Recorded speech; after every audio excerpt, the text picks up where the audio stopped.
Good morning, everybody. Welcome back to another episode of the Market Open. It is Monday, July 7th. We are starting off Q3 week 2. Last week was week 1.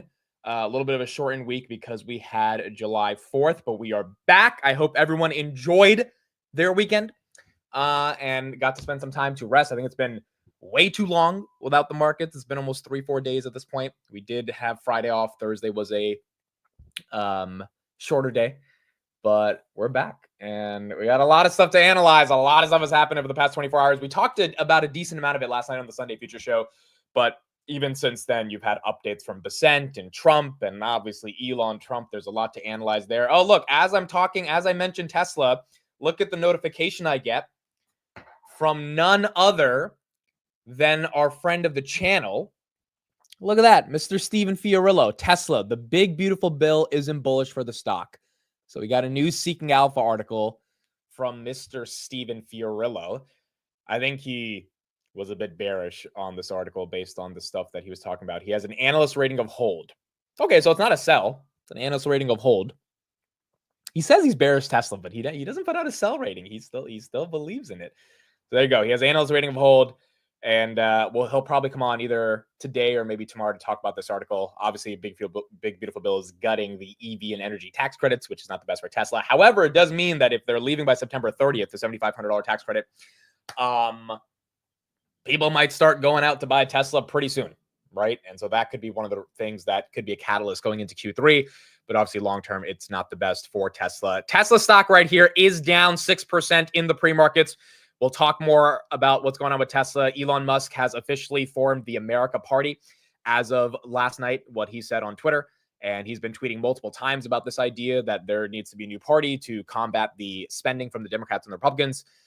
And as a result, the market's like, all right, if you're going to start a new party, we are not going to buy your stock. And we are afraid that your time is going to be distracted. So there's a lot to analyze there. We'll go deeper into that. NVIDIA right here, down about 1% in the pre-markets. S&P down about 0.23. Google's down 0.42. Robinhood's down 1.2. Palantir's down 0.2. I mean, everything's down in the pre-markets. You got some names that are up a little bit, but the majority of the market, Meta, Amazon, Salesforce, PayPal, AMD, they're taking a breather. They're taking a breather after weeks and weeks of pure green, which I don't think is that crazy for them to take a breather. ASTS is green a little bit, 45.87. Rocket Lab is green because, well, if Elon's starting a new political party, the market perception is okay. So there's going to need to be different competitors to SpaceX as the government diversifies their vendors for launching into space. Elon is kind of the risk at that point for SpaceX if the government doesn't only want to work with one company, which SpaceX is getting the majority of contracts right now. So Rocket Lab, we saw this happen when Elon was beefing with Trump about Epstein, which we have some updates about this morning as well. And we'll talk about that. Rocket Lab was up that week. Rocket Lab back to 37 right here, up about 3.76% in the pre-markets. So we got a lot to talk about, a lot to get into. We will get into everything. First of all, again, just want to give a big thank you to everybody on the Tom Lee podcast. Appreciate it. Even if I said right every 5 seconds. It was so funny because last night when we were reviewing the podcast, so many of you guys in the comments were like, I didn't even notice you kept saying right or correct or, like every 5 seconds, I would just say right after every sentence he said. A lot of you guys said we didn't even notice until you pointed it out. And now you guys are like, now we can't notice. Now it's just there. So it's one of those things where I think that's why the majority of the comments underneath the video didn't really notice that, but like a select few did. And then I noticed it and then I started talking about it and then you guys noticed it. So regardless, that's one thing we'll improve on the next version of this. But yeah, it was super awesome. I mean, the video got like 130,000 views. I've never had a video get that much attention and reach within 2 days. So I think it speaks to the fact that people enjoy Mr. Tom Lee and they care about, the things he has to say. But I also think the interview's flow was really good.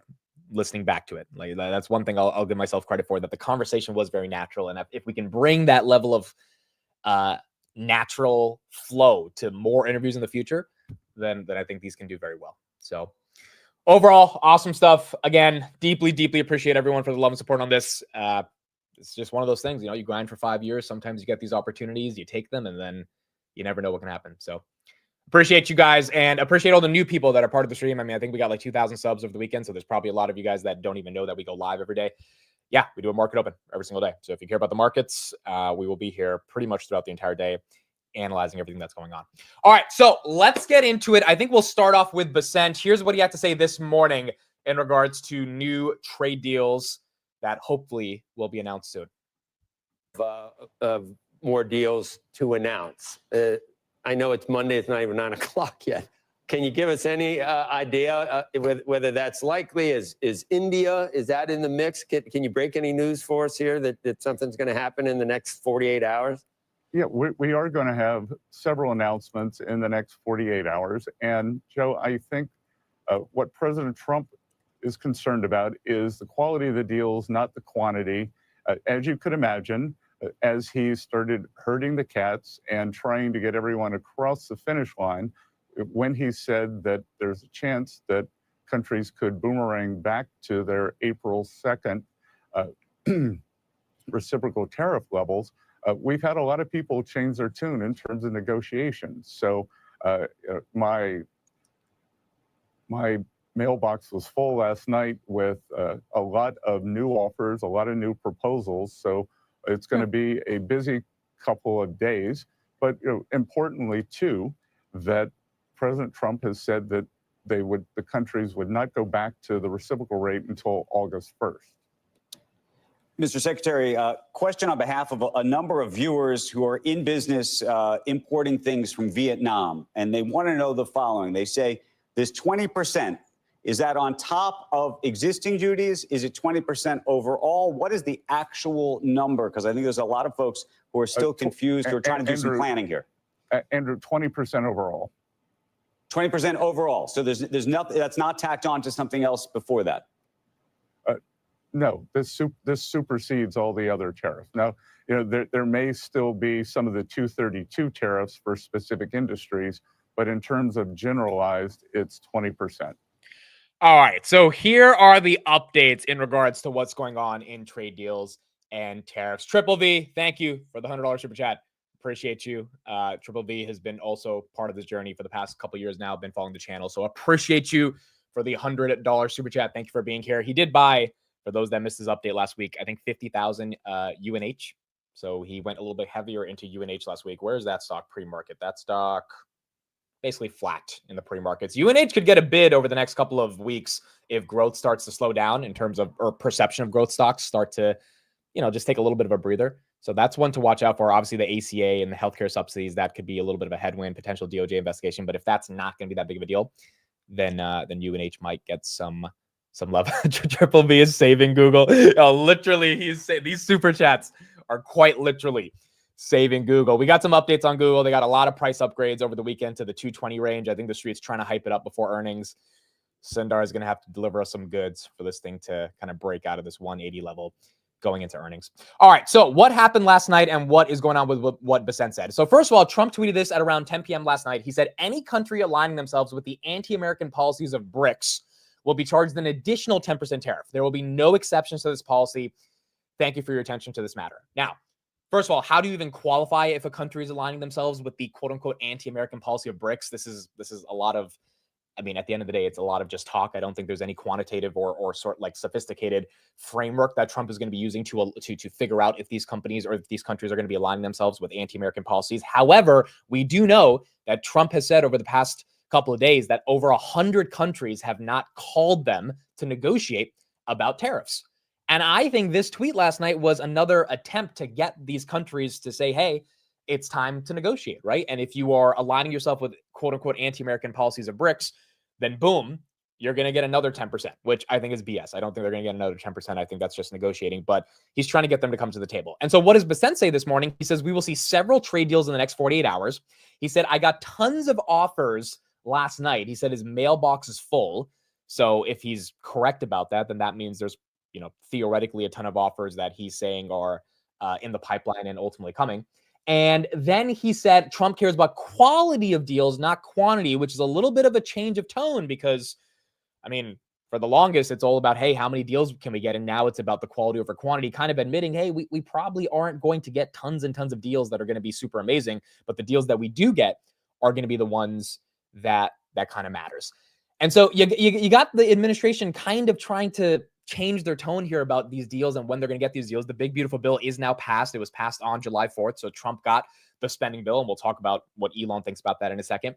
Now the question becomes, can we get some meaningful deals after they got all the spending that they wanted? Here's what Bessent said on Sunday about the countries that have not called to negotiate. He put in place back in April. That pause ends in 3 days. What happens on Wednesday? We'll see. I'm not going to give away the playbook because we're going to be very busy over the next 72 hours. President Trump's going to be sending letters to some of our trading partners saying that if you don't move things along, then on August 1st, you will boomerang back to your April 2nd tariff level. So I think we're going to see a lot of deals very quickly. And, Dana, we're going to send out probably 100 letters to small countries where we don't have very much trade. And most of those are already at the baseline 10%. But you said August 1st. Do you mean what's going to happen in August? So countries will get a letter saying that if we have not reached an agreement, then you will go back to the April 2nd level. Starting when? On August 1st? On August 1st. Okay, so there's basically a new deadline. It's not a new deadline. We are saying this is when it's happening. If you want to speed things up, have at it. If you want to go back to the old rate, that's your choice. It is a new deadline because it was supposed to happen on July 9th. It absolutely is a new deadline. There's no way you go. It's like, it's a deadline. You should just admit, like, yes, we're extending the deadline, but they don't want to say that because they lose political capital when they admit to those things. But it is a new deadline. So now it's August 1st. I think a lot of us over the past couple of days predicted that they would extend that July 9th deadline. I think the market predicted that, which is why the market kind of didn't care.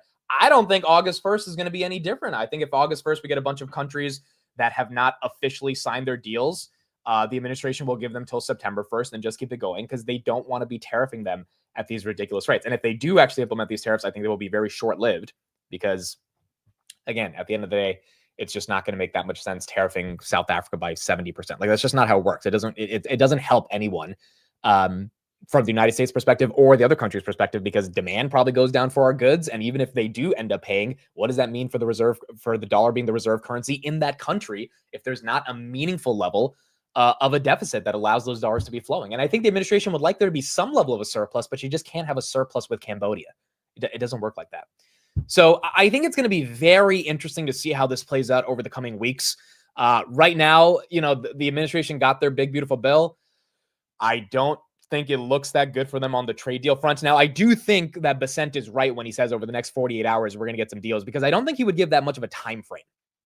To say in the next 48 hours. I think they have India lined up, and we do have an update on India that I'll talk about in a second, but I think they have India lined up. I think that's the big bill they're talking about. But in terms of the reason it doesn't look good is because it's like they issued a threat to all these countries that we're going to tariff the crap out of you, and these countries are just like, no, you're not. And the administration has waited 3 months, and now the deadline is here in 2 days. And now they're saying, well, you have another month to call us and try to figure this out. And by the way, we're going to do another 10% if we think you're anti-American. And all those countries are just like, okay. And that's why it's not really looking the best from the, I guess, multipolar aspect on all these different countries coming together and getting to these deals, which is why I think Bessent's saying, hey, it matters more about quality versus quantity right now. India said this morning that they have made their best offer to the U.S. on trade, and the fate of an interim deal now lies in the hands of Donald Trump. Officials familiar with the matter told via Bloomberg. I think India also is just saying, hey, we did the best we could. Now it's up to Trump to acknowledge it or not. Maybe Trump doesn't want to. If Trump wants a win and wants to increase his political capital, he probably takes the deal, just like he did with China a couple weeks ago. But the China deal, no one even really knows what's going on in the China deal outside of rare earth minerals, which is just like not enough details on that being a substantial deal, which is why the markets didn't rally when they announced it. I think if they announce some BS India deal that like says a couple of things go back and forth between the countries, the market's not going to be impressed. And so now the pressure is on to like legitimize real deals that the administration has been talking about for the past couple months. And I don't know if we're going to get that anytime soon. Along with the fact that, yes, fear and greed is at 78. And we're at extreme greed at this point. I mean, again, naturally, this is when people either take profits or at least don't deploy capital as much as before. July tends to be a great month, though. Every year for the past 10 years, July is up 1.5%.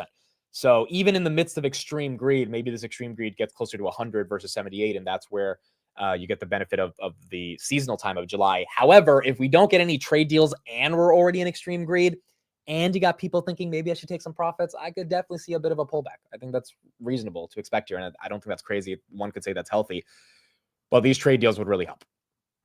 They would really, really help to see if we can start moving forward from there. So that's what we got in the context of tariffs and what Bessent said. Now let's transition to Elon, because Elon had some things to say about this over the weekend. Elon has officially started the America Party, and the America Party is now one of the things that he is tweeting about a lot over the weekend. And he has said many, many things about how he's going to create the agenda for the party, how he's going to fund different Congress people, yada, yada. There's not an official filing with the Federal Election Committee. There was a photo going around yesterday that said that he did file. Elon clarified that he did not actually file to start the party, which is actually good news for Tesla shareholders because maybe he's not that serious about it. But he's tweeting like he is serious about it. It's just no one fully knows. Trump said yesterday, I am saddened to watch Elon Musk go completely off the rails, essentially becoming a train wreck over the past 5 weeks. He even wants to start a third political party, despite the fact that they have never succeeded in the United States. And so Trump thinks Elon's upset about the lack of a EV mandate that this big, beautiful bill is gutting. I think Elon's more upset that we're adding $5 trillion of debt in the next couple of years, right? That seems like what he's more upset about. But nonetheless, Trump's argument is, hey, Elon's being ridiculous about this, and there's no reason to kind of trust him and imagine that he could do this in any meaningful way. Now, that has a lot of implications for Tesla that we'll talk about. But what happened this morning is also getting pretty aggressive here. So Axios reported that the DOJ and FBI are going to come out based on an internal memo that they got and show that there are no videos of Epstein and that there are no client lists of Epstein, which was one of the biggest things people were waiting for it to be released, right? Who was on the client list? Was it Bill Gates? Was it Joe Biden? Was it Donald Trump? Like, who are all these people that was it Prince Andrews? We get all these rumors of who's on the Epstein list. Like, it's time to release the list. Pam Bondi said a couple months ago that we're going to release the list. Kash Patel said that we're going to release the list. This morning, they said we're not releasing the list. And Elon tweeted this. It's a meme, as you can see right here, of someone turning into a clown as you chronologically go through the steps of realizing that there is no Epstein list, which I think most logical people would say there's probably an Epstein list that's out there. So, Elon tweeted that Trump's on the Epstein list a while ago, which started causing all of the insanity between them in terms of them going back and forth. And then Elon deleted that tweet and apologized, saying he went too far. Now I think Elon's just saying, screw it. The big, beautiful bill has passed. I thought there was a chance it wouldn't get passed. Now I'm just going to go back to doing what I was doing, which I don't know if that's the best idea for Elon, but nonetheless, he doesn't really care. And he's going out implying, obviously, that Trump is on the Epstein list, which is why Trump's DOJ and Trump's FBI are not releasing the list. And in fact, exclaiming that there is no list in the first place, which doesn't make any sense. I mean, for months, they've been saying that they're going to be the most transparent administration ever when it comes to this list. And when it's time to finally release it, it looks like it's been gutted. So I am very curious to see now how this is going to end up playing out. I wonder if Trump responds to this. I wonder if Elon continues. Like, if Elon every other day starts pressuring that, or at least through like implicit tweets and memes that Trump's on the list, I mean, at some point it's going to get back to as hostile as it was on June 5th when he tweeted that Trump was on the list explicitly. And, the market freaked out because Elon just said that the world's most powerful person is on the Epstein list. And obviously that shot Tesla stock down a lot because you would think that that would create a little bit of a rift in the relationship. Tesla right here, 295 in the pre-market's down about 6.4%. I'm curious to see how this plays out. I am very, very curious to see how this ultimately plays out. OpenAI has discussed employees owning roughly 1/3 of the restructured company. Okay, OpenAI needs to do that because Meta is stealing everyone from OpenAI. Meta stole another 3 people over the weekend. It's kind of insane how many people are leaving OpenAI. And quite frankly, people could say, all right, they're leaving because of the money. I think they're leaving because the culture in OpenAI is screwed. Because if you truly believe in achieving artificial general intelligence, like, yeah, the money from Meta is probably enticing, but most of those people, they have money and they're probably more motivated to change the world with AI, right? And if they really thought OpenAI was going to be a place where they could do that or where they have a shot of doing that, they would stay. Like, there's not that many people that would leave, but for like 15 of them over the weekend to leave, not over the weekend, but over the past 3 weeks to leave, it kind of makes you think maybe there's a culture problem at OpenAI. So it makes sense that they would be restructuring the company to give them more ownership for employees, because at the end of the day, they need to incentivize them in some way. Nonetheless, we'll see how that plays out in the context of Meta. But yeah, for Tesla, it is in a weird situation. Now, here's my take. If you're a Tesla shareholder, if you're really heavy in Tesla, obviously you're pretty annoyed about this because it's been just nonstop politics all year, and we haven't really been able to focus on robo-taxis and Optimus. And look, in my opinion, I think that those S-curves are not going away anywhere, and they're going to be relevant for the coming decade, and they're going to work out. But the politics stuff absolutely is distracting. I put out a take last night, and I'm not going to read the whole take. Elon did like this post, but my argument was really simple. If you believe in Optimus and robo-taxi, which are the next S-curves, I don't think those go away simply because Elon is starting a new political party, and he's not running for president. He's not running to be a senator or a representative in the House. He's just going to be putting a lot of money behind those people and tweeting about them all the time, which is going to be using his political influence to try to get them into Congress. Now, why does he want people to get into Congress? Because the big, beautiful bill only passed because J.D. Vance closed the tie. It was a 50-50 vote, even though Republicans have a 4-seat majority in the Senate, and they lost 4 votes. So you needed J.D. Vance to come in and break the tie. So you needed the VP, just like Kamala Harris did in 2021, to break the tie if you're introducing a bill via reconciliation. And that's how the bill got passed. If Elon were to even get 2 to 3 senators, much less 10 to 15 in Congress from an America Party platform in whatever states he gets them from, those 2 to 3 people would hold up any piece of legislation that could meaningfully get passed, because the Democrats have not had a supermajority realistically since Obama, which is how they got the ACA passed. And the Republicans have not had a real majority since 2017, because right now they have a 3-seat majority. Back then they have like a 10-seat majority. So there is going to be a divided House and Senate for a very long time. It doesn't seem like the country is getting so polarized to one side, or they're so polarized that they're so divided, right? Versus getting back behind one party in and of itself from a congressional perspective, that if you even get 1 or 2 people from a American party, a third party, that would hold up any piece of legislation. You just wouldn't have the votes. You would not have the votes. And so even the House only got it through by 5 votes. And the Senate, you needed J.D. Vance to break the tie. I mean, like, so this was not one of those things where the country wanted the big, beautiful bill. I mean, like, you would see the representatives actually vote for it in a more overwhelming fashion, and that's just not the case. So I think Elon is logical here, saying, okay, if the argument is we are massively increasing our deficit and our debt, and I went through Doge, and Doge did nothing. I mean, Elon literally tweeted last night, what was the point of Doge if this guy was just going to print another $5 trillion? I think his argument is the only way to solve this is I need to have people that represent my party get into the Senate and get into the House of Representatives. And so what does this mean for Tesla? Well, this means that if he's serious about this, which I still don't believe he's that serious, but I think he's going to forget about this in a couple of weeks and he'll move on. Like we saw this happen literally 3 weeks ago. Elon was talking about robo-taxis and all this stuff. He was so excited about the future and technology. He literally did an interview saying, like, I'm done with the government. I'm focusing on GDP growth. And now he's pivoting again. So I think it's a little bit of just him going back and forth. If he forgets about this, it's not that big of a deal. If he tries to go deeper into this, then yeah, Tesla shareholders need to embrace the fact that there is going to be more volatility. I don't think long-term that means Tesla is going to go back below 200 or something. I think Tesla will survive regardless. They did get a bunch of downgrades this morning from the street because they're upset about this whole political party thing. But regardless, I think Tesla will survive. And I think they will thrive in the age of AI because they're one of the best AI companies in the world. It's just you're going to have a CEO who's a little bit distracted.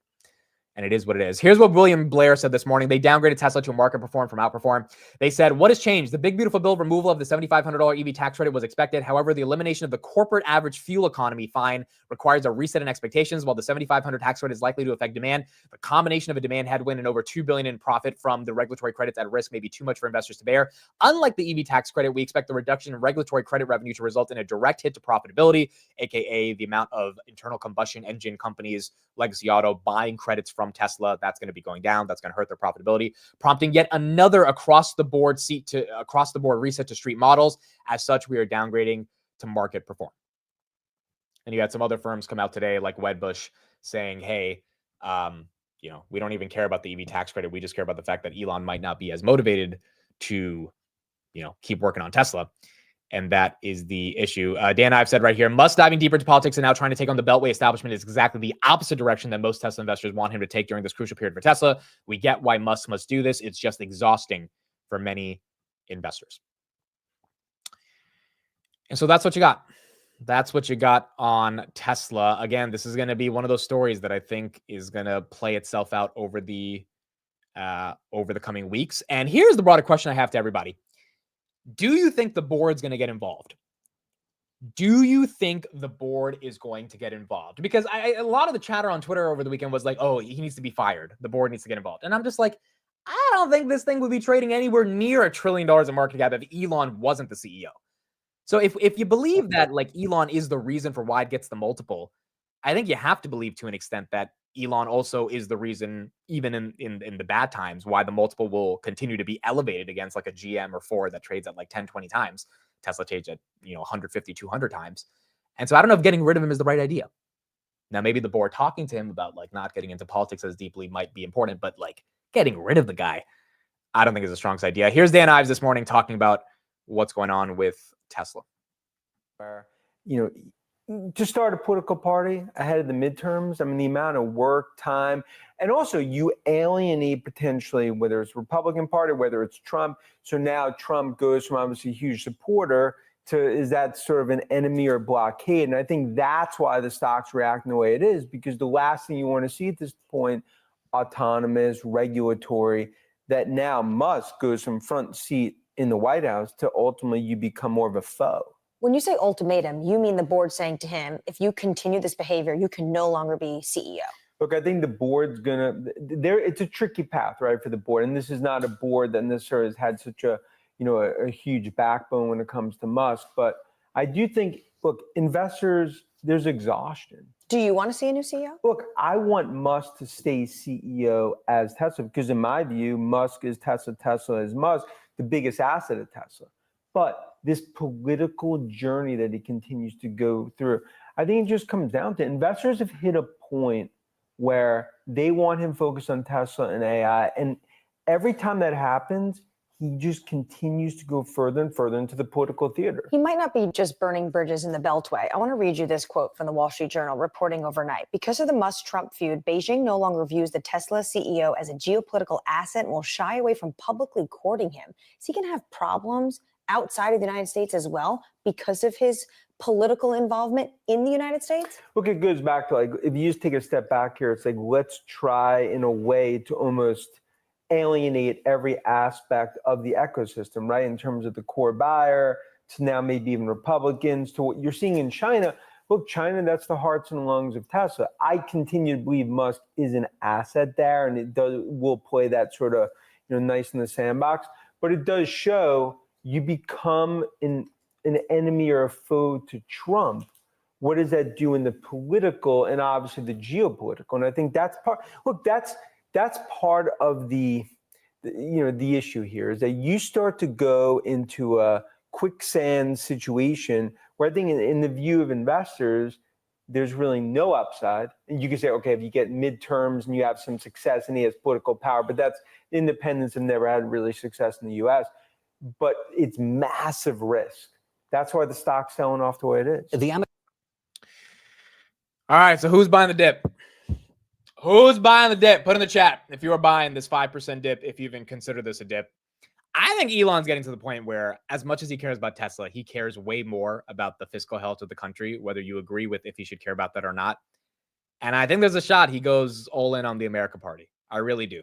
But I also think there's a shot where he says, I don't care about this anymore. I care about optimists, selling billions of robots and fundamentally deflating the economy because cost of goods are going to come down and productivity is going to rise like crazy. And that's going to help GDP. Like who knows? In a couple of days, he might just go on that rant and just completely change the attitude that he has. So I think there's a 50-50 chance that he goes all in on this or he stops caring. And I mean, time is going to tell. But if he stops caring, I think Tesla rebounds easily. If he really shows signs of going all in, we're probably looking at a lower price.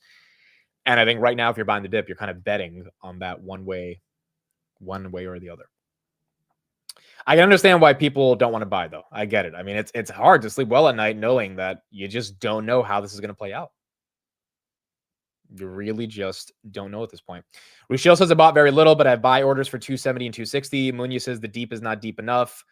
Someone saying I'm looking for below 200. Doug says I'll donate to his party, but I'm not buying his shares. I think that's another thing. A lot of people agree with like what he's trying to do. but they also care about their capital, you know? And so as much as they agree, like, okay, Elon should be, you know, trying to fight the establishment with a third party, that doesn't necessarily mean they want to buy Tesla. I kind of think, though, it's one of those scenarios where everyone's getting so bearish about this, and the stock right here down 7%, that maybe the actual rebound is going to be something we saw that with deliveries, right? Deliveries ended up being way better than expected, and the stock rebounded to 320. Now, it wasn't a meaningful pump that had a lot of juice behind it. Even on that day, it came all the way down to 305. So I think Tesla's in a weird spot because the street's not, I don't think the street wants to take it back to the March lows of 220, especially not with the S&P 500 at all-time highs and, you know, AI being as big as it is and Tesla being the manifestation of that physical AI. But I also think the street's like, we're probably not going to send it to 400, 500 because we know for the next probably 4 or 5 quarters, we're going to have negative earnings growth. And all these growth stocks, like you say Palantir has a crazy valuation, you say, you know, CoreWeave has a crazy valuation. I get it. But like those companies are growing and they're growing like crazy. Now, maybe you may disagree with some of the other profitability, all this stuff, but like they're growing. Tesla's the one company that's not growing, but it's being treated as a growth stock. I think that's kind of one of the issues that people have with this name in particular. Speaking of CoreWeave, they did do an acquisition today, which is why this stock is down about 4.5%. I don't know why the stock they're acquiring is down. They acquired Core Scientific for $20. It's down 18%. If someone can explain to me why it's not pumping 18%, this is a premium against the closing price from Friday. I don't know if the structure of the deal is getting people to be bearish, but they announced today a $9 billion buyout. A lot of people thought this was going to happen, which is why this thing pumped last week. I'm not sure why it's down as much as it's down. So that one is a little bit weird, but we did get the official CoreWeave Cores acquisition. Again, CoreWeave agrees to acquire Core Scientific for $9 billion valuation all-stock deal. Core Scientific shareholders will receive. Oh, maybe it's because it's an all-stock deal, and you're not actually getting the cash because you're getting a tenth of CoreWeave shares per every Core Scientific share, representing a deal value of roughly $20.40 a share. But still, I feel like that's not a reason why this thing should be down 18%. Feels weird, but nonetheless, that's what we got with CoreWeave. Acquiring Cores for $9 billion. Cores investors were expecting a more premium buyout. It was all stock, no cash. CoreWeave investors not a fan of buying a company with a recent bankruptcy, and they're also getting more than what they sold for. Okay, that's fair. I guess CoreWeave investors or Cores Scientific investors thought they were getting all cash. They are not, and as a result, that stock hit about 17% right now in the pre-markets. Archer did get upgraded. They're down about 1.2%, but they got an upgrade to about $14. Verizon right here is green. Rocket Lab's up about 3% based on some of the Elon risk that the market is perceiving. Pfizer is down a little bit. Pretty much everything's down. S&P is down. AMD, SoFi, Google, Grab, Reddit. Amazon's up just a little bit, couple cents. Meta's flat. Salesforce is flat. Apple 212. That's down about 0.5%. Bitcoin 108. It was at 109.9 yesterday. It was almost at 110. That one's down. MicroStrategy probably a little down as well. Yep, that one's down about 1.4. The Qs are down. I think it's one of those days, folks, where unless we rebound, it looks like the trend is going to be red today. And if it is red, then, you know, it's just one of those days we have to deal with after a pretty good past couple months. Okay, Webull. So we talked a lot about Webull last night on the Sunday Future Show. This stock is down about 10.42%. It would make no sense for me to spend as much time as I spent last night talking about it. So I had Chris on the show, talked about it for basically an hour. I would recommend everyone to go and listen to that from the Sunday's Future Show last night. Webull is down 10%. We talked a lot more about it last night about why, but the sort of number one reason is they did a offering on Friday or Thursday after hours, and the offering is a mixed shelf offering. So it's not immediate dilution, it's dilution in the future. And that's fine. Like, companies are going to dilute. They're raising $1 billion. Like, that's not that big of a deal. It is the person they partnered with, which is Yorkville Capital, that everyone is like, just like, holy crap. Yorkville is one of the most predatory firms on the market. And they're a firm where if you look at their previous deals, when they've engaged in something similar to capital raises, which allows them to buy shares at a discount to the premium that the shares already have, which is kind of the structure of the Webull deal. There's a 2.5% discount. A lot of those stocks have not worked out. And, you know, some of those names have been a lot of SPACs. VinFast is one of the examples. Newsmax. It's like, it's just been, it's one. Chris described it as asking Trevor Milton to give you money. That's kind of how he's described it as well. Tevis also did a great video about it on the weekend. I would recommend people watch his video because he went super in depth explaining why Yorkville is not the best name in the world. So what am I doing about this? I'm not selling my shares. I'm actually trying a different strategy right here. So I bought my stock at $14.50, chased it on Thursday. This is kind of why I've been saying for the past couple of weeks, do not chase names. And what did I do on Thursday? I chased, and now I'm back holding. So it's another lesson of just like, hey, chasing is probably not the best idea, especially when you don't know enough about the company. I'm going to be selling. I want to see how this thing opens. I think it's probably going to open down about 10, 12%. I'm going to be selling the $10 in the money call for July 18th. $10 in the money call for July 18th. And so why am I doing that? I think it's going to open up at around $2.50 the contract. Right now it's worth $4.30, so it's going to be down about 30, 40%. But I have 1,000 shares. So I'm going to be selling 10 contracts, and I'm going to try to capture about 2,800 of premium. I'm selling it in the money, which means I'm contractually obligated to sell my shares at $10. The stock is at $12.80, so obviously I'd be losing $2.80 a share, but I'm picking up $2.80 a share. So I'm kind of getting that premium. However, my average is $14.50. So $4.50 minus $2.80, I'm still losing about $1.70 per share. My goal is, if the shares don't get called away, which is the risk of this, my shares could get called away. Someone could exercise it early because I have a $10 call. It's in the money. The stock is higher than $10. Someone could exercise their call options, and I would have to give them my shares at a loss because I bought them at 14. I'm selling them at 10. Net loss is $1.70 because I'm getting about $2.80 a premium. The thing I'm trying to do here is say, hey, can I go 2 weeks and then roll these contracts for another week out, get another $1.50 a premium, and then break even? So $2.50 plus $1.50 would be $4. I would collect that $4, even though my average is 14. I sell at 10, so I lose $4 a share on the actual equity, but I gain $4 a share in premium. That's my strategy on how I'm trying to navigate this situation. So I'm not selling my shares for those that are asking, although I don't think it's crazy to sell your shares today because the firm they partnered with, it's just not a good firm, bro. It's an absolute red flag, and they just went public. So it makes you think, why the hell, after going public and raising money, are you guys raising money again? Now, one could say, well, they're trying to grow. Okay, why not go to JP Morgan? Why not go to Goldman Sachs? Why not go to anyone besides Yorkville? And maybe it's because they really need the money and Yorkville's the only one willing to give it to them. But then that begs the question, are there no other firms that have confidence in Webull? If it's such a good company, wouldn't you imagine that some firms are out there that would be able to meaningfully, issue in some of the value for this? And as a result, it's hard to imagine that would be the case. I'm getting a phone call right now from Sachin, friend of the channel. I think he has some thoughts on Webull, so let's get him onto the show and see if he has any thoughts. Sachin, good morning. You're live on the show. Hey, Amit. I was just listening you on the Webull. Hey, Amit, can you hear me? Yeah, I can hear you. Yep, we can hear you. Okay, perfect. Amit, I was listening your strategy on the Webull, so I want you to consider 3 things.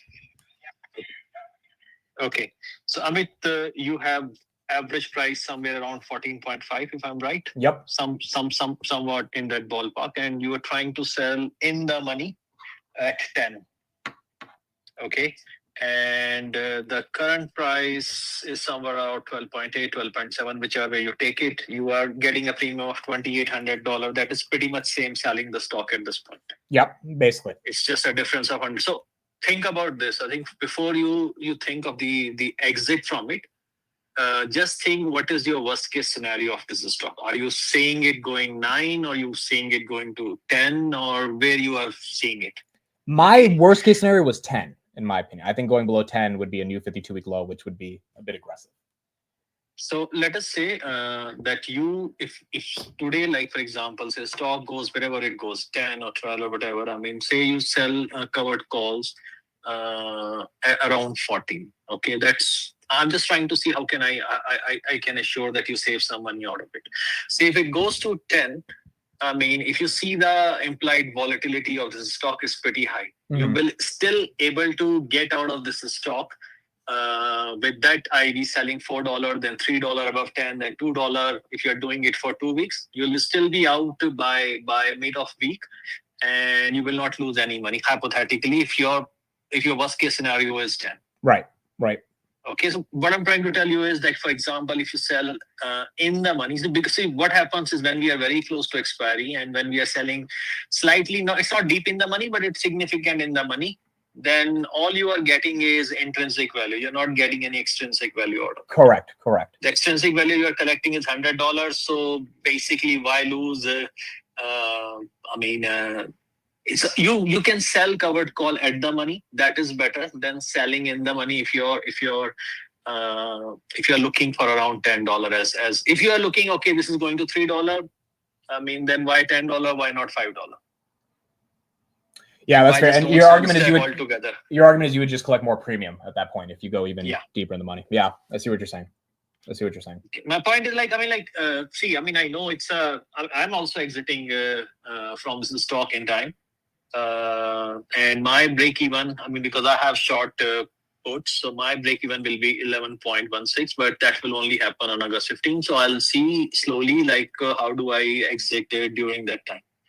Okay, and my plan is that if it gets assigned very well, I just keep selling at the money call until it eventually. Because see, what happens is when the IVs are, see, that's how low the stock will go. $5, $6. Is it not going to stay there? If the stock goes there, the company will eventually realize that they are killing the company with this $1 billion deal. Right. Okay, because this is not like certain. Okay, they have the optionality. They have not applied it, and they will not apply it. I mean, this is a stupid thing what they have done. There is no doubt about it. Okay, when you raise debt, or when you dilute, it has to be done in a quality way, which is not being done here. Okay, what I'm trying to tell you is that if you do this way, probably you end up saving your couple of $1,000s, maybe more. You actually end up getting a couple of $1,000s even. Okay, so you're saying essentially if you were to sell like a $7.50 call or a $5 call and you collect all that premium, if the stock doesn't get to those levels, then essentially you're still getting that premium. If you think the worst case is like 10, for example. Yeah. Gotcha. See, the point is if you are selling in the money, so what you are getting, if you're selling in the money call, you are getting some extrinsic value, some intrinsic value. The reason we sell call is because we want to maximize the intrinsic value. Okay, but thing is if the stock is 12.8 and you are selling in the money 12 at 10 in $2.9, the extra money you are getting is just $100. Exactly. Yeah, that's fair. Okay, and if it is 10, that means if you see the IV on the stock and which is going to be volatile for a while, I mean, it is on the Wall Street bet, so IV is going to stay on. You will still be collecting around 60, 70 cents every 10 days on it. Right. Okay, if you do that by August 15, I mean, anyway, you'll be positive on this stock. So my point is, before you do it, and do whatever you think is right, because you have to manage your risk. Okay, my point is selling in the money call. See, if you sell in the money call, you are still locked with the stock for next 10, 15 days. Why don't sell the stock altogether then and invest it somewhere else? Right. Yeah, there's a lot of strategies. No, that makes sense. There's a lot of different ways you can do it. Okay, so just to consider that. Because I just listened to you online and then I realized that, okay, let me just share it. Okay, because a lot of people are in the stock and I mean, everybody is looking one or other way to cut their losses or how to get break even. Yeah, and this kind of thing happen. Everyone's annoyed as hell about this. All right, Sachin, we got the market open in 20 seconds, but I will call you after. So, man, we'll get some thoughts. Yeah, it was just a short call, man. All right, talk later. Okay, take care, man. Bye. All right, a little bit of option strategy from Sachin, who is also heavy in Webull, and even he over the weekend saw this deal, and he was just like, dude, this freaking company just did the dumbest thing ever. So he's pretty annoyed about it as well. But nonetheless, that's what we got going on. All right, folks, here we go. Let's get into the market open. It is 9:30 a.m. The stock market is now open.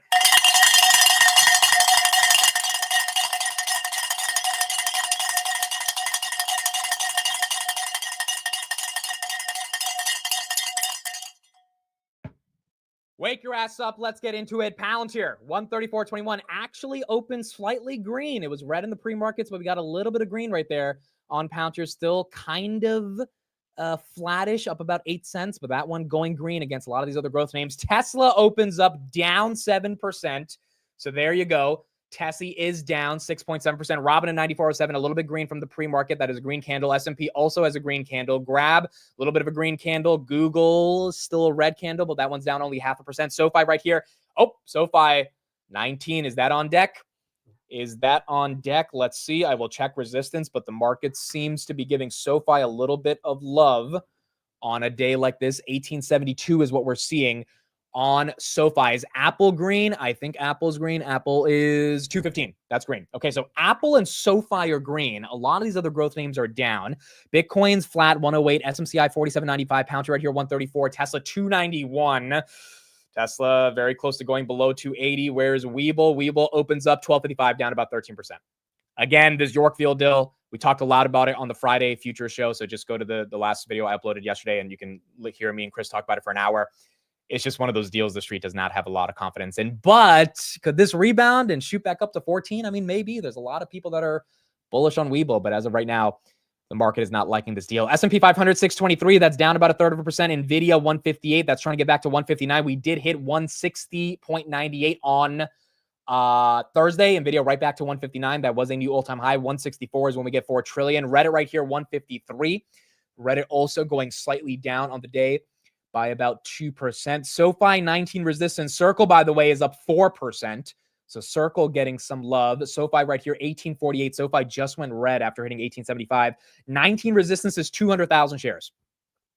200,000 shares for SoFi. Circle up 4%. That is a little weird that Circle's green. A lot of the other risk-on names are red. Robin at 93.59, Palantir 134. Google's trying to break 180. That's at 179.06. Again, Circle's green and Apple's green. And Rocket Lab, again, that Elon risk for SpaceX. Rocket Lab right there, 37.4. That's up 5%. Rocket Lab is also green. Citi did upgrade NVIDIA to 190. That's correct. Citi did upgrade NVIDIA to 190. That could also be one of the reasons why that's getting some love. Rocket Lab right there, 37.30. Again, the only reason Rocket Lab's pumping is because of the Elon Trump tweets over the weekend.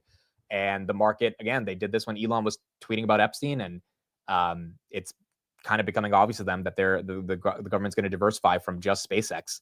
And Rocket Lab theoretically should be a beneficiary of that. Now, granted, that pump, when that happened to Rocket Lab a month ago, didn't last because it's a pure perception-based pump. But if you're heavy in Rocket Lab, you'll take it, right? You're probably happy that is how the street is perceiving the name. ASTS is as well up about 1.43%. That also competes with SpaceX in a different area. So that one getting a little bit of momentum. Palo Alto, that's down a bit. HIMS down 4%. Holy crap. Is Tesla below 290? Tesla 290.63. Did not touch below 290, at least not on my screen yet. But it is going back and forth, down 8%. I think HIMS got a downgrade this morning from one of the firms. I'm forgetting which one. It might have been Bank of America. They might have reaffirmed their downgrade. Maybe that's what's causing it. It was Morgan Stanley. Morgan Stanley price target 40. They said there's going to be tons of legal risks from Eli Lilly lawsuits. They expect the case to proceed to trial over 2 to 3 years with limited near-term impact on the compounder operations. We spoke with 2 experts to get insight into Lilly's lawsuits against compounders. Both analysts think the courts would likely refuse to dismiss the case and that it could take 2 to 3 years to resolve. After an abrupt turn in the relationship between Novo and HIMS, there's an increased focus on both the legal and business implications that could influence the stock. The experts noted that absent a preliminary injunction, the compounders can continue their compounding operations through the pendency of the cases, but the cases would take 2 to 3 years to resolve. Tesla right there at 290, S&P at 622. S&P continues to go red. HIMS down about 4.3%. on the day. BMNR, where's Tom Lee's company? Down 14%. I spoke to a woman over the weekend who's up 40 grand on BMNR because she bought this thing at like $15 and she made some good money. I think she sold I think she took out her principal, or she might have sold half of it. But there are some people that got into this name really early.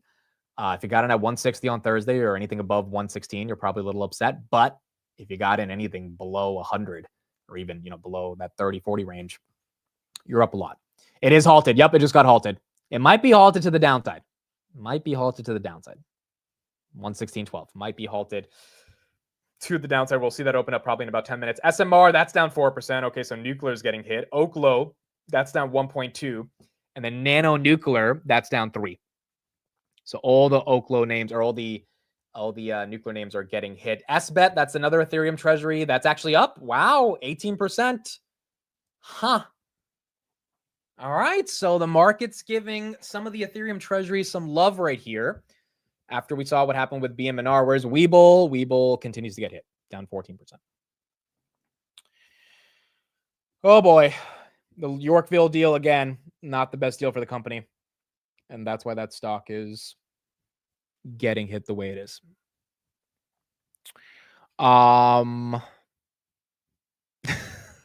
are you guys freaking out that I said I talked to a woman about? Dude, it was a subscriber who's helping me with the Miami meetup, and that's why I said I talked to someone over the weekend. She happens to be a woman. Like this, it's like Robin at 91.51. Goodness, down 3%. But she's helping me set up this Miami meetup, and she has some connections to some really big hotels. So I'll give you guys more updates if we can pull it through. But I think it'll be a nice meetup if we can land the hotel that we're looking for. But anyway, the point is she's an investor, and she invested in BMNR at like $10, and she's up a lot of money on it. So there are, regular people out there who said, all right, I'm trusting Tom, and she's a big fan of Tom Lee, and he's delivered. The question is just going to be, can this thing continue? And I don't know.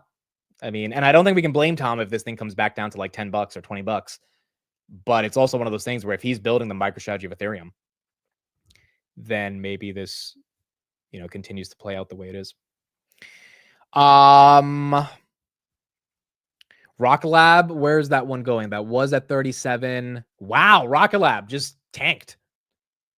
See, even on a day like this, it's hard for a lot of these growth names to hold up because everything's down from a growth perspective. Tesla barely holding on to 290. It did hit 289.46. Grab's down, Reddit's down, Amazon's down, Meta's down, Salesforce is slightly up. Palantir is getting hit, down 2%. Robinhood down 3%. Apple was 215, now it's 213. Rocket Lab went straight from 37 to 35. HIM's going down even more, 4.5%. Coinbase down 1.3. It looks like it's just one of those days that's going to be a red day. It's going to be a bit of a red day. Look at BT. What is this? Bit Digital, 13%. Is this a they raised the this is another Ethereum. Holy crap. This is another Ethereum treasury. Yeah. Bit Digital. They provide cloud services for customers such as artificial intelligence and machine learning. It operates through the following segments: digital asset mining, cloud services, and ETH staking. They raised an ETH treasury, so that one's getting some love today on top of SBET, which did a just nasty form of dilution a couple weeks ago, but even they're up 11% as well. It's a day after a holiday, always red. Yeah, that's also true. That's also true. I mean, it was kind of weird that we pumped as much as we did on Thursday. Wasn't it weird? Like usually we don't pump that much going into a long weekend. So it was either low volume or kind of just people not really caring. And now people coming back to their desks are, potentially taking some profits right here. NVIDIA 158.87. NVIDIA looks like she's ready to really go higher, but I don't think anyone can expect NVIDIA to, jump up to 170, 180 until there's an earnings catalyst, given that it's up 50% from the lows, right? 58% from the lows. So I think NVIDIA chilling out right here is not that crazy, but earnings hopefully should take it higher. Tesla right here, 291. I think one thing that people might be doing is transitioning some of their Tesla for NVIDIA. NVIDIA, there's a clear growth story. We know they're going to have momentum. We know that their margins are going to be fine. We know that China revenue doesn't matter that much. And we know that most people think 180, 190 is reasonable if you put a 40 PE on 450 of EPS. I mean, you get to a 180, 170 stock price. It's not crazy. There's still upside. Whereas Tesla, people are just purely, gambling in terms of, is Robotaxi and Optimus going to work out in the short term? Probably not. Okay, so then what's the reason to buy? Well, because of the potential, and that's fine. But if that potential now gets limited by Elon joining a third political party, it's one of those things where it's just harder. And you might have some people saying, all right, I'm done with Tesla. I'm buying NVIDIA. And I think that is not crazy to imagine people saying, but the dip is not that bad. I mean, down 7% is ugly, but it's not like it's down 20 or 30% yet. Tesla right there, 291. BMNR, it is unhalted and it is green. Well, it is trying to go green. Now it's back red. It went from 116 to 119. Now it's back to 115. So this one is kind of staying flat, but it's unhalted right here. Iran signed some deal this morning. It was up in the pre-markets and now it's down 10%. So they got some cloud computing hyperscaler deal and the street loved it in the pre-markets and now it's down. This one's already up 45% for the month, even after being down 10% right now. So again, I think, if you're buying it here, you're asking for a lot more upside that might not be there, but it was green in the pre-markets. NVIDIA 158, S&P down 1/3%. Not that bad for the S&P. SoFi lost its momentum. It was getting some love. Now that's back down. Reddit's down, and then Amazon right here, 223. That one's down. BT now holds 100,000 ETH. Okay. Seems like Ethereum treasuries are the next trend that's up. Core Scientific is down 22% after getting acquired for $20.40 a share, but they're not getting the cash. They are getting like a 0.12% of a CoreWeave share. And so I think that's why the street is upset about this one. CoreWeave is also down about 4.6% here right now. Where's Weeble? Did this one chill out at 12 or are we going lower? 12.08. It looks like it's going lower, folks. 15% down. It's ugly, ugly, ugly. My strategy again was July 8th. That $10 call has been decimated.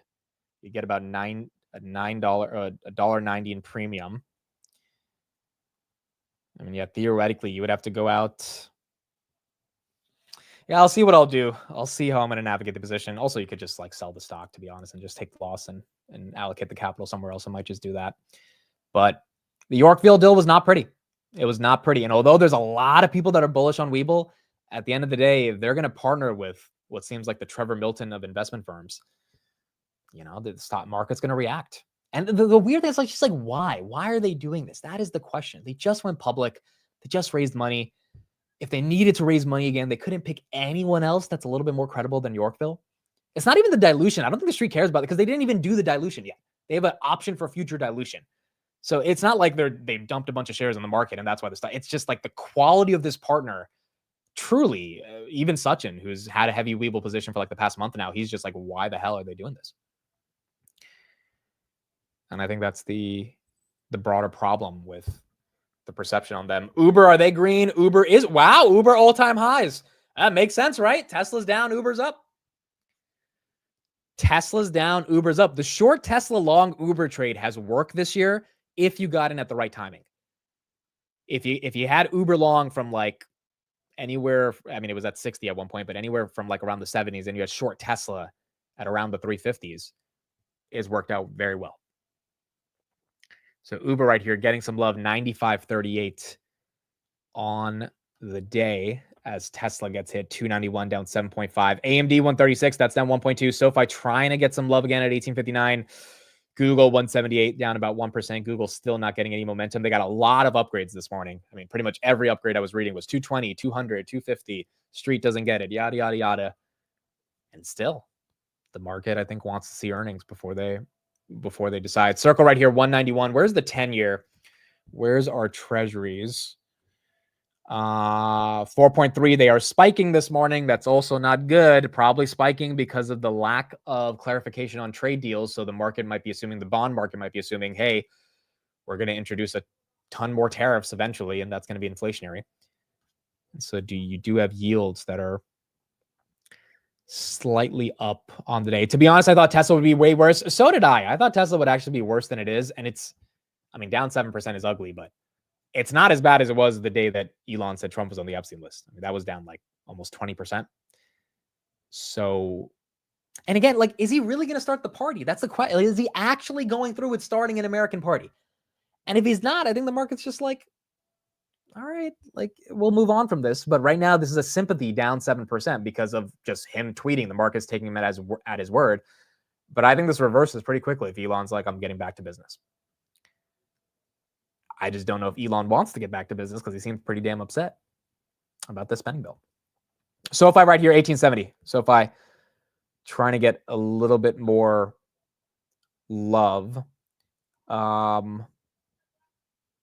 bought 1,000 bull shares on Thursday after you mentioned it. Sold covered calls just in case. I'm out with a slight profit. I prefer risking to roll covered calls than to lose my capital. Yeah, not bad.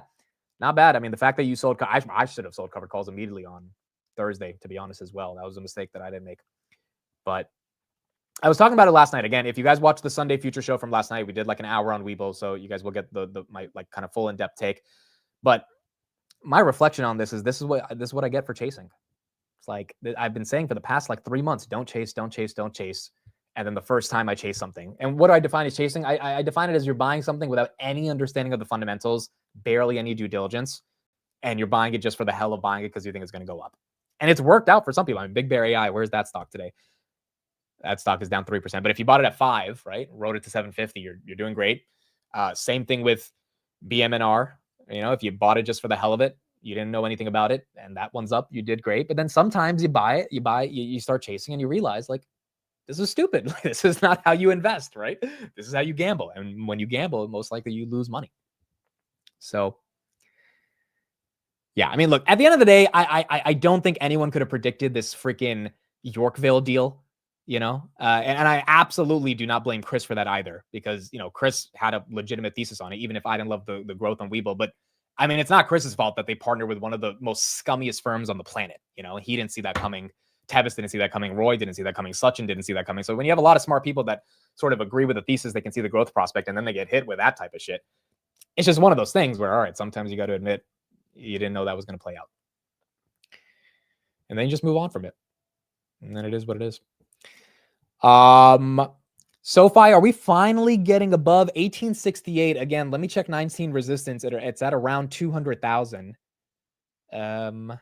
shares. Just got to see if that one can get a little bit more momentum. If you have covered calls today, your covered calls should be doing very well. I mean, across the entire market, given everything is down. 19 again for SoFi, 153,000. 153,000 on SoFi. 153. Tesla right here, 290. Palantir goes green. NVIDIA 158. Circle also going green. In the Tom Lee interview, he spoke very highly of Circle.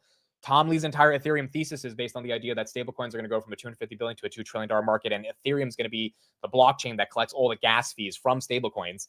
And so he thinks Circle is seen as like one of the elite names on Wall Street, which is why it has a $45 billion market cap, even if people don't understand why. And his argument is Wall Street is very incentivized to make stablecoins a thing because there's a lot of momentum and money in it. And Circle is the poster child for that. The other one is Tether, but a lot of people don't trust Tether, and it's not a public company. So I kind of understand why Circle is getting the valuation boost. It's because Wall Street believes that stablecoin is going to be a massive industry, and Circle will be the direct public company that benefits from that. And as a result, Circle gets an elevated valuation.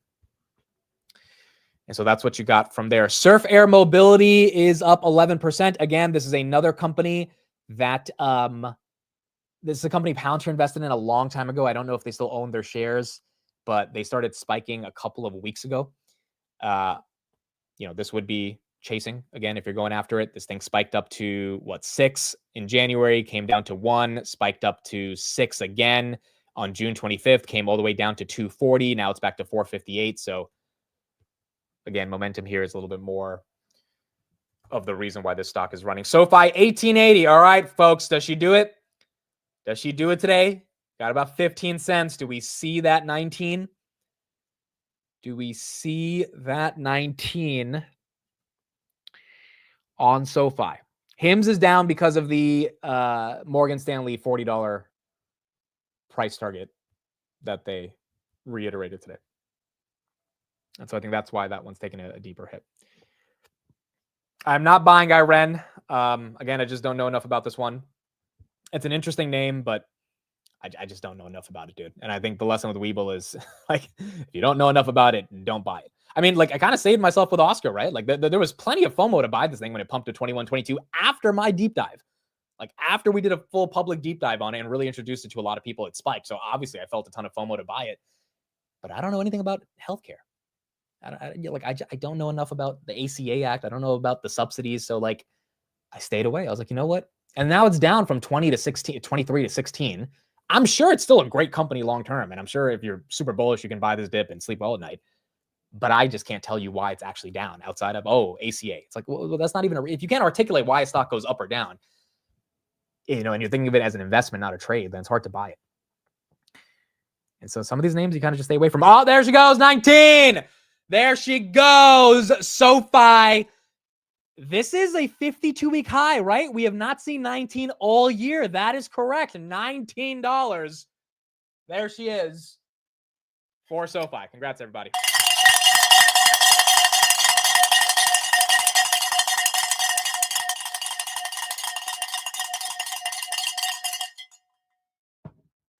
Dude, we haven't seen 19 in how many years?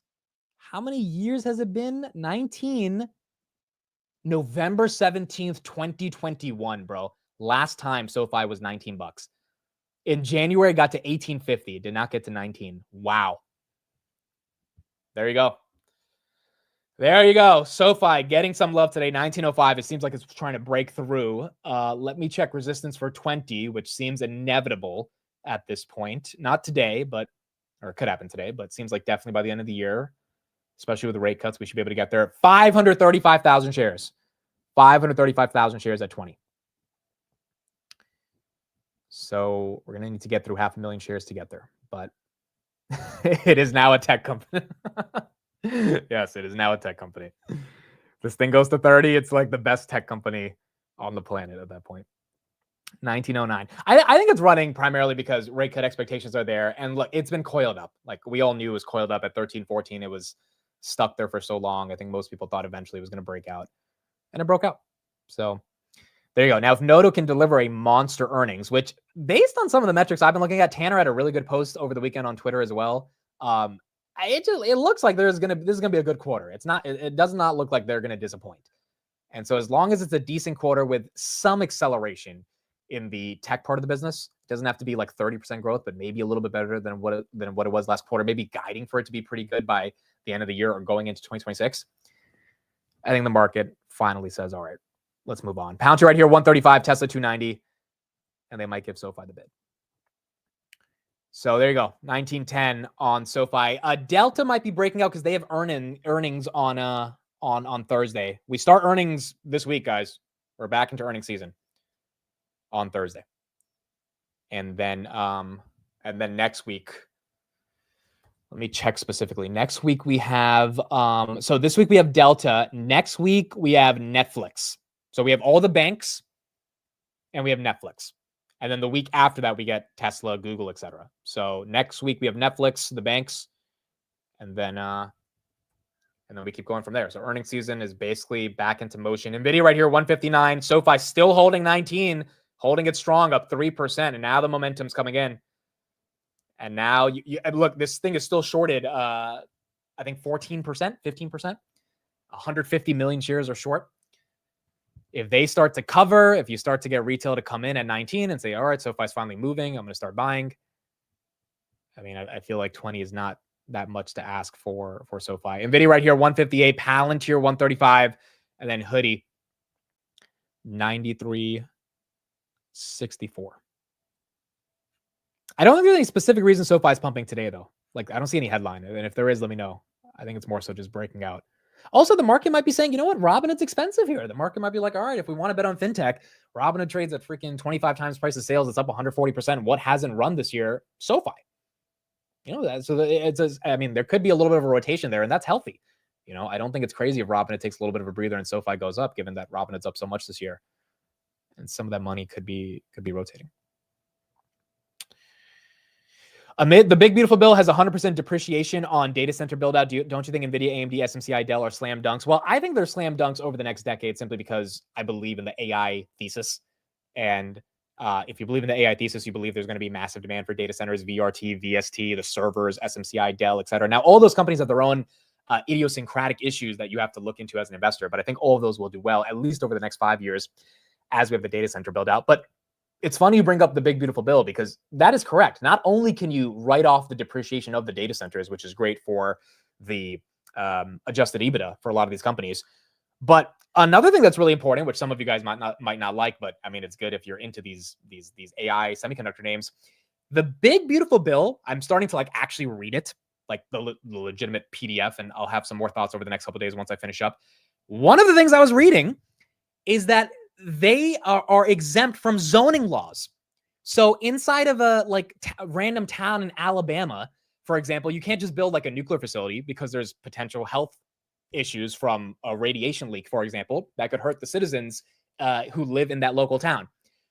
In the big beautiful bill, they've gutted all of the zoning laws, which means if Meta wants to build a data center in some random part of Alabama that's near some local town, they're allowed to do that for the next 10 years. For the next 10 years. Now, some of you might not like that because, you know, that's like the evil corporation that gets to invade into the towns and cities of average people, which is why I don't think Meta would actually do that to it. Like they probably don't want the PR, but the point is they can. All of the AI regulation around data center build out was gutted for the next 10 years in regards to zoning laws in the United States. And so it's super bullish for these AI companies because they have like unlimited freedom to build whatever they want. And that's kind of Trump saying, hey, I recognize AI is a big deal and we need to like make space for it. But, you know, if someone builds a data center right behind your house, you'd probably be upset. So it's one of those things where I don't know how the big tech companies are going to justify it if they do build this stuff out. I think they're going to try to not get that bad PR, but they have the freedom to.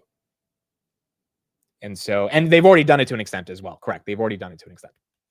So you're starting to see a lot more of that momentum across the data center build out. Big Bear AI, that's down about 1.4%, recovering a little bit. Again, Circle getting some love. Coinbase right here is up 1.4%. CoreWeave is down 6%. Where's Nebius? That stock is down 4%. Roblox right here is up about 2%. Uber again, all-time highs. Tesla 288, low of the day. Tesla 288, low of the day. Yeah, it's bullish for Oracle. That is also true. Oracle right here, 231. That's down 2%. Oracle was up 7% on Thursday. Oracle now $650 billion company. Larry Ellison is the second richest person on earth behind Elon Musk. But Oracle is a little down on the day. Tesla 288 currently right now. The gambling provision pissed me off. They do have the gambling provision. There's a lot of things that they introduced into this bill, and they got, you know, things across the aisle. So I'm going to be reading through a lot more of it, and I'll give you guys a full summary probably like by Friday after I'm done reading through it. But yeah, there is a lot of stuff that's a bit controversial, but they got it done. Like the Invest America Act, amazing stuff. Every child born after December. So if you're having a baby, just make sure to schedule it after December 31st for anyone in the chat. If you're having a baby, just make sure to schedule it after December 31st, because if it's on December 30th, they're not going to get $1,000. So whatever you need to do, make sure that your baby's born after December 30th. It could be December 31st at 12 a.m., but make sure it's December 31st on the birth certificate, because they're going to get $1,000. So that's really cool, right? But then you have some other stuff that's like not the best in the bill, but it's a bill that's packed with a lot of shit. And ultimately, this is the major political win that Trump gets in his second term. BTBT up 21% on their Ethereum Treasury news. So that's up 358. That is green. NVIDIA right here, 158. S&P 623. SoFi 1908, still holding on to 19. And then Googs down about 1%. Down about 1% right here. Oh, it's from 2024. Okay, so then it doesn't matter. It doesn't matter. Okay, so if they were talking about 20, okay, so then you can have your baby whenever you want. Okay, cool. That makes sense. I thought I was reading last night. It was for 2020. Okay, so if it was December 31st, 2024, then yeah, you can schedule the baby for whenever. So there you go. I know you can't actually schedule a baby, guys. I get it. It's a joke. I understand that's not how it works. Maybe that is how it works. I don't know. 291 on Tesla, down about 7.5. What's moving? Is UNH moving? Is value moving today? UNH?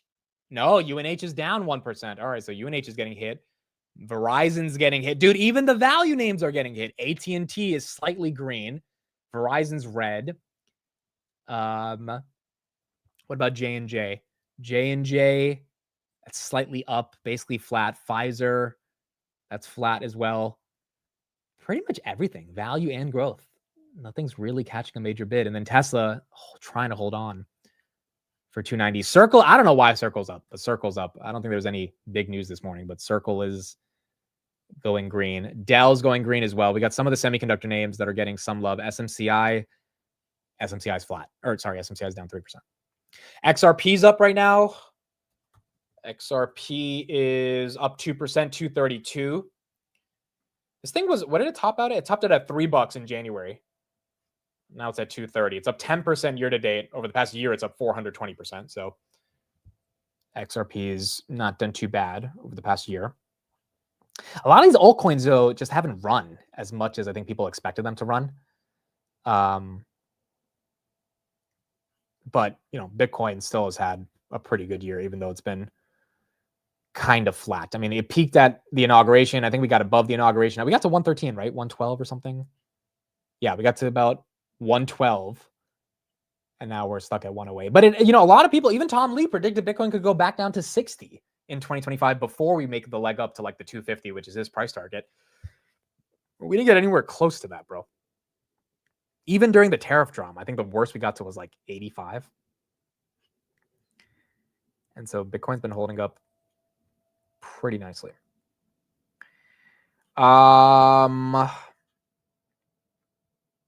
Okay, did we get any macro data today? It's 10 a.m. Let's see if we get any macro data. No, nothing today. No, nothing. We get some bond auctions later in the day, but outside of that, nothing. So no macro data today. I think we get CPI on Wednesday, if I'm not wrong. And so that's going to be important because obviously we need inflation to be coming down. So that one will matter.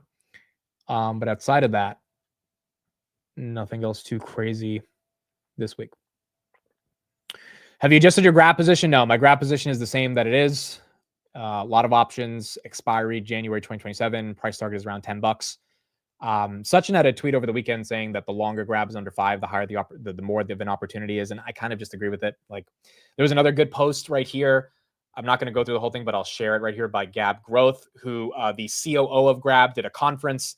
And there were a lot of takeaways from what he said in that conference that were relatively bullish. So I'll post this right here in the chat.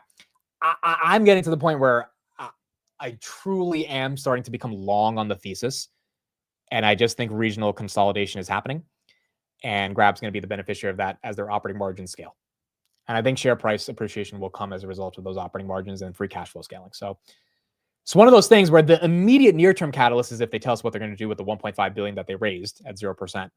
You know, that could immediately change the dynamics of this narrative. But even if they don't, I just think earnings growth is going to be pretty substantial over the coming 5 years. And so having said that, yeah, I like it under 5, but there's other opportunities that will run way quicker than a grab. So if you're buying a grab, you really got to be buying it for the next 5 years, assuming that this thing can get momentum. And to me, it's just safer because they have so much cash and it's de-risked and it's not running like crazy. So it kind of feels like I'm buying a lot of cash and I'm parking it somewhere safe. But obviously, it's not going to have like massive volatility with some of these other names in the market. SoFi right there, 1920. There she goes. 1920, up about 4%. Up about 4%. So SoFi getting some love. Getting some love. Dean, thank you for the 50 super chat. Good morning, Amit. Info on Miami, please. And what do you think about the Kraken IPO? Thank you. Okay, so Miami, I will put the form in the chat. I don't have information yet on the actual location. However, over the weekend, I talked to someone and I think we're going to get a pretty cool hotel. No guarantees on that, but it's one of the best hotels in Miami. Again, no guarantees, but it does look like there's a chance we get it. If we don't, then we'll get somewhere else. But if we do, then I think you guys are going to enjoy it. It's like, it's one of the most luxurious hotels in Miami. And the person I talked to knows the owner. She's like best friends with him. And so there might be a shot that we land that location, but I will get those details to you guys soon. In terms of Kraken, I don't know enough about their business model. I really don't. So to me, they're just a crypto exchange. Robinhood back above 94.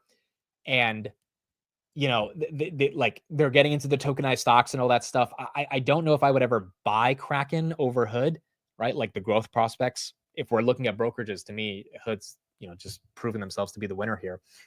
They already launched tokenized stocks in Europe. So for any of the exchanges like Kraken or Coinbase or Binance that were thinking of doing that, they're behind already because Robinhood launched it.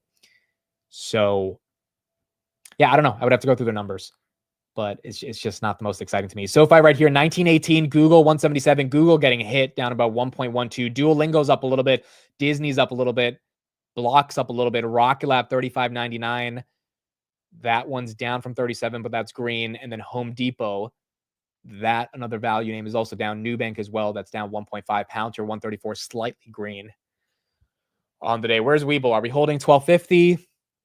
1242. It's holding 1242.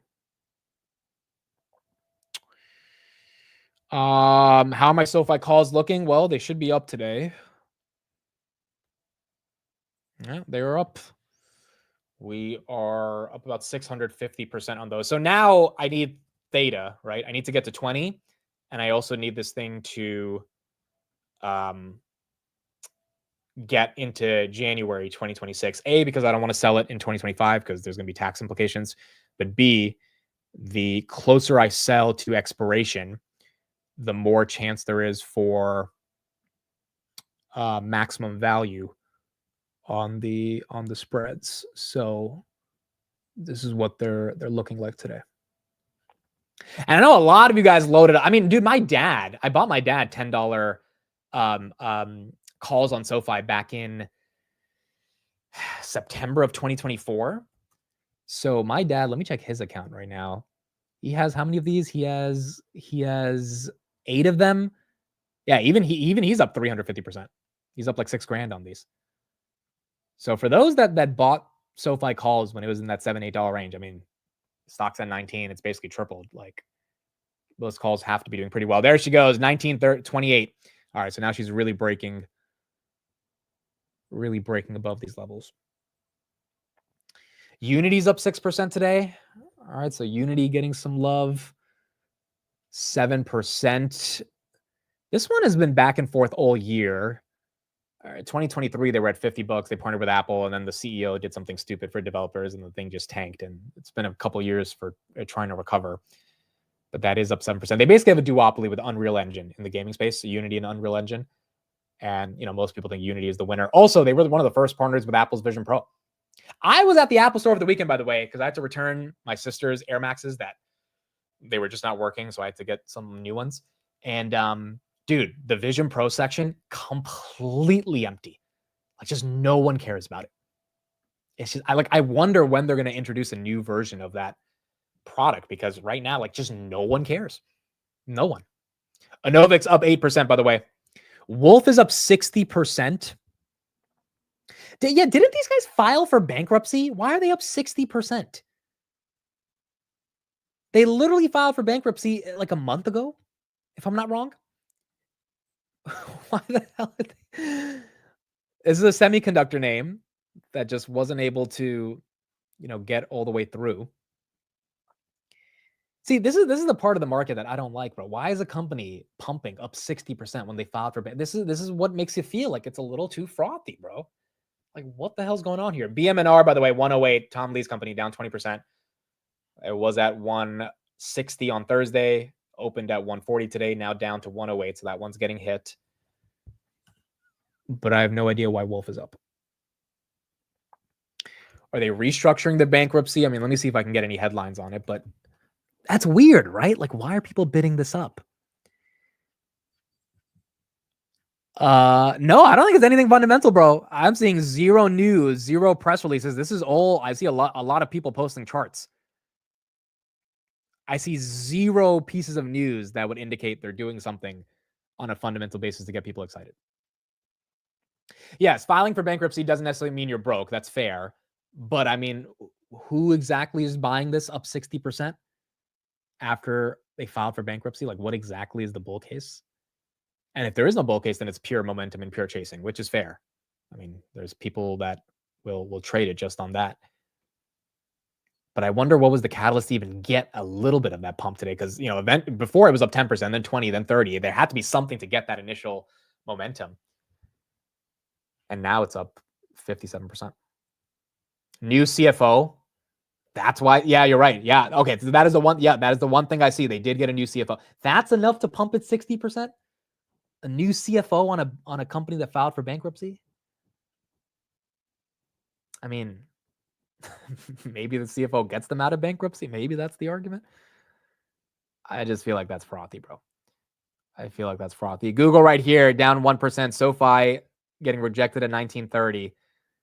Now back to 1918. Do I think Hood will recover to 100? Yes. I don't know when it's going to happen. I do think by the end of the year, they are above 100 based on a lot of catalysts. Obviously, S&P inclusion is one of them.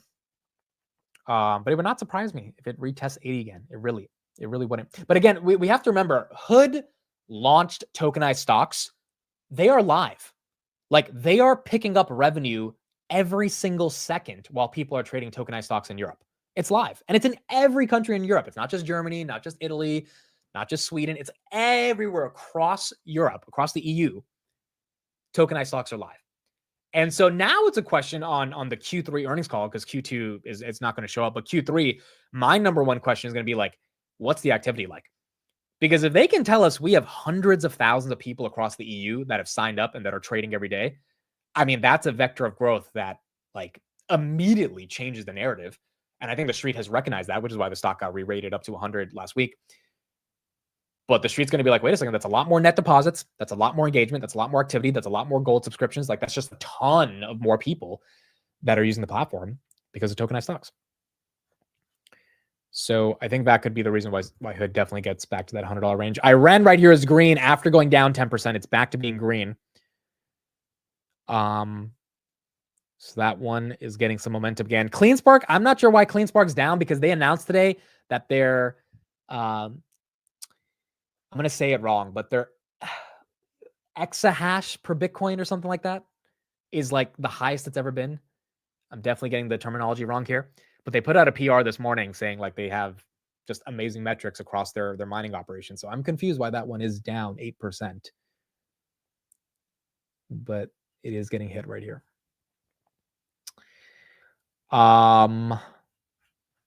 SoFi, where are we at? Where are we at on SoFi? Still 1915. 1915. Grab trying to make its way back to $5. That's one's up about 1.5%. Meta breaking out a little bit as well, 722. Tesla kind of recovering, 288 to 294. Still down 7%, but not as bad as it was in the morning. And then Robinhood trying to get back to going green as well. David, thank you for the $10 super chat. My SoFi calls, 15 contracts are the first I've ever purchased, and they're up 195% today that expire January 2026. Congrats, man. Congrats. Absolutely incredible. So, yeah, I mean, for a lot of people, SoFi honestly were, I think, the first options I bought for my dad. Not sold, but bought. Because, you know, he sells a ton of options, but these were the ones that we bought. Because even at 7, I was like, all right, we might as well buy some $10 calls. So you bought $10 calls, $15 calls, any of those calls on SoFi back when it was $7, $8, they should be up very nicely right now. And now you have the choice of if you want to exercise them or if you want to take profits. And, you know, as a result of being bullish when most people were bearish, that's the beauty of leverage and these options. Robinhood right here, 94.23, Google 177, S&P 623, and then SoFi 1911. I think if we can close above 19 on SoFi, that would be really bullish. The question is if it can get that $19 close. We talked about Webull already. We talked about it last night. I would recommend watching the chapter in the Sunday Future Show on Webull. We talked about it in depth. Webull right here, 1250. It is recovering a little bit. It was almost at, oh yeah, it hit 1191 today. I didn't even see that. So it hit below 12. I don't know if this one fully recovers, but 1250 is what we got on Webull. I have not done anything yet. I have not sold any calls. I've not sold my shares. Honestly, I kind of want to see how the price action plays out today. So for anyone in Webull, I think selling an in-the-money call, collecting some premium, and then having it get called away is not the worst idea. I think just holding on to it, if you think, you know, they can figure this out, is not crazy. And I think selling and taking the loss also is not crazy if you believe the deal that they announced on Thursday with Yorkville is just a thesis breaker, which for some people it fully is. But I have not done anything yet with Webull. S&P 500 right here, down about 0.5% right now. Do we think Netflix jumps on earnings? Dude, nothing has been able to take Netflix down. It was at 900 last time on earnings. Now it's at 1,300. I don't know, bro. I mean, you would think it's going to chill out a little bit, but if they announce another profitable quarter with pretty sophisticated growth, last time they introduced like, I think 8 million more subscribers than expected. If they get anywhere near that, I think the street's going to think this is a recession-proof stock that no one's going to cancel if we do have some bad times. And although the multiple at 60 times earnings is a bit aggressive to me, you probably are paying for quality when it comes to Netflix.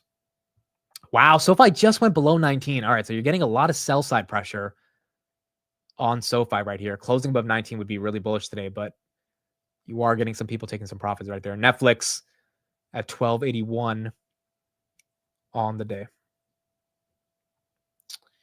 Nothing has changed with Webull. So I wouldn't say nothing has changed. The thing that has changed is they're getting into bed with an investment firm that has just had a horrible history with lending out capital. The one thing I will say, though, is that you are right that the SPACs that partnered with Yorkville in the past were unprofitable companies that just really didn't have any growth prospects. Webull is not that. Webull is profitable. They have growth, even if some of the growth is not as robust as the other brokerages. And you know, they're a product that a lot of people use. So you can't say it's like a purely bullshit company that's partnering with them, but it makes you wonder, why are they getting into a predatory deal with Yorkville? That is the question that I think people are concerned about. And I don't think anyone has the answers on that. But it is ruined the thesis for a lot of people over the weekend.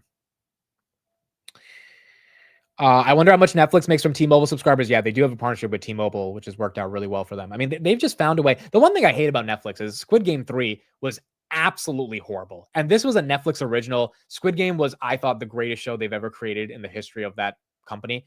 And then they just destroyed the season in season 2 and in season 3. I mean, it was the worst ending you can imagine. It was the most predictable ending. There was no emotional attachment with the characters at the end of the show. Like they absolutely ruined the show. And so that would be my biggest bear case for Netflix. But a lot of people watched it, which is all that matters. And if they, create more shows like that, Netflix probably continues to get a bid. Yeah, the ending was bad, right? You guys are agreeing with me. It was so bad, bro. All right, season 3 was better than season 2, agreed? But it was still such a, it was just like, I legit thought it had the potential to be one of the greatest shows of all time, up there with Breaking Bad. Because that's like my gold standard. And then you get into season 2, and it's just like, I don't know who took advantage of the plot. Reddit, by the way, down 5% right here. And then season 3 ending was just not the best. I think Reddit's down because, again, it's super high beta. Market's down. Reddit's going to come down with it. Robinhood goes green, 94.50. So you got some green on hoodie. AMD still down 2%. And Tesla at 294. Breaking Bad sucked. All right, come on, bro. Come on. Like, I could understand saying Breaking Bad is not the best, but to say it sucked, come on, bro. Breaking Bad is one of the best shows in the history of television. And we know this, bro. And we know this. Circle right here, 203. Back above 200 on Circle. Back above 200 on Circle. Yes, for those asking about the Weeble Yorkville situation, go to the future show from last night. If you click on live on my channel and here's Sunday Futures, there's a chapter. We spoke about it for an hour. All the details, if you're curious about that, are in that chapter. So I would go to that from last night. Chris joined the show, and you can hear what he said. Now, Game of Thrones, that show. I mean, I don't want to say anything to piss people off, but that show is like, I'm just saying, if I had to pick between Breaking Bad or Game of Thrones, I know what I'm picking. It's not that hard. And Breaking Bad had a really good ending because it's hard to end a show. And they actually did end the show the right way. Game of Thrones, you can't say that. I mean, Game of Thrones, you had some people that were pretty upset about season 8. Yeah, Prison Break also, for those that haven't watched Prison Break, I think it's one of the best shows ever. It's on Netflix. Netflix didn't make it, but season 1 and 2 are the best. The other seasons are kind of but season 1 and 2 to me on Breaking Bad, some of the best television from 2005. I did watch Old School over the weekend, and let's just say that show is probably never, that movie would never be recreated in 2025. It was a pretty raunchy movie, bro. I don't think it's ever going to be recreated again, but I did watch that over the weekend. I wouldn't watch it again. I was like, all right, I watched it. That's it. But I probably wouldn't watch it again. But I watched it on freaking Netflix. Netflix has the content. And that's why it gets some of the love. That's why it gets some of the love by the street. Ultimately, Netflix has the content.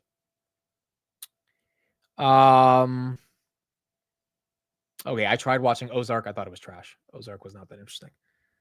Granted, I didn't give it a lot of time, but I tried watching it and it just wasn't the best. Okay, let's see if we have some macro data here. Let's keep going from there. Oh yeah, here we go. Let's get an update on some of the tariff stuff. And then we will keep going. All right, here we go.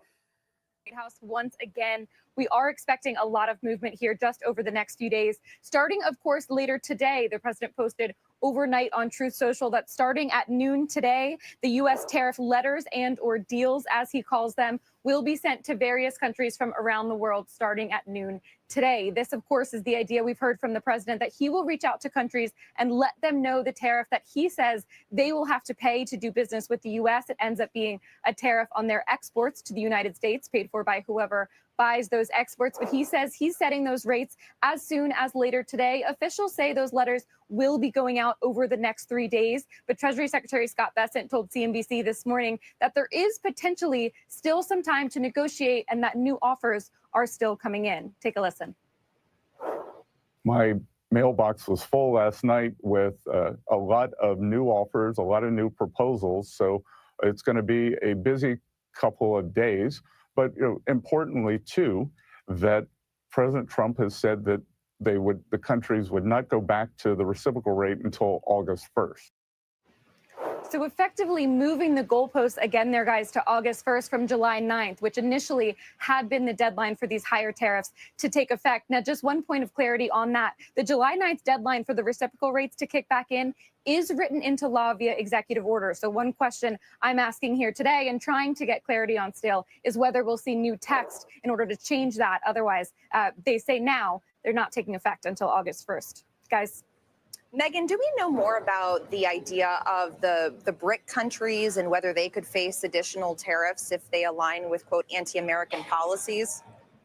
Yes, that was a new Truth Social post that came out overnight as well after the BRICS countries this weekend put out a statement following their joint conference saying that they weren't exactly a fan of unilateral tariffs. The president then saying anybody that aligned with that would see a 10% higher tariff additional on top of anything that was already in place. Now, we haven't seen formal text on that, and we would have to see something there in order for that to take effect. But a lot of questions there. China, of course, aligned with the BRICS countries. Would they go from the 145% where we are now to 155%? You would think that would be the next step. What does that then mean for this very fragile trade framework that we do have with China? Same with India, for example. Officials have been saying for weeks now they're very close with India. If just overnight the U.S. was raising that tariff rate another 10%, you do wonder what that means for those negotiations as well. So we'll wait to see if we get any text on that, but that is the latest proclamation from the president on that.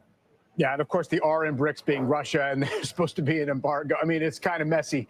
I don't think anyone understood Trump's tweet last night that if you partner with countries that are part of BRICS, aka anti-American, you get an additional 10% tariff. Like, no one understood it. It just didn't make a lot of sense. And like, how do we clarify what that even means or not? So I don't know, dude. I think it's a last ditch attempt for Trump to be able to get countries to come to the table. A lot of those countries that just didn't care about coming to the table. We know that we got the Vietnam deal last week. We have the UK, and we kind of have something with China, but that's pretty much it. Vietnam and the UK, we have like real details on. China is like, I don't think the street believes any of the details on China.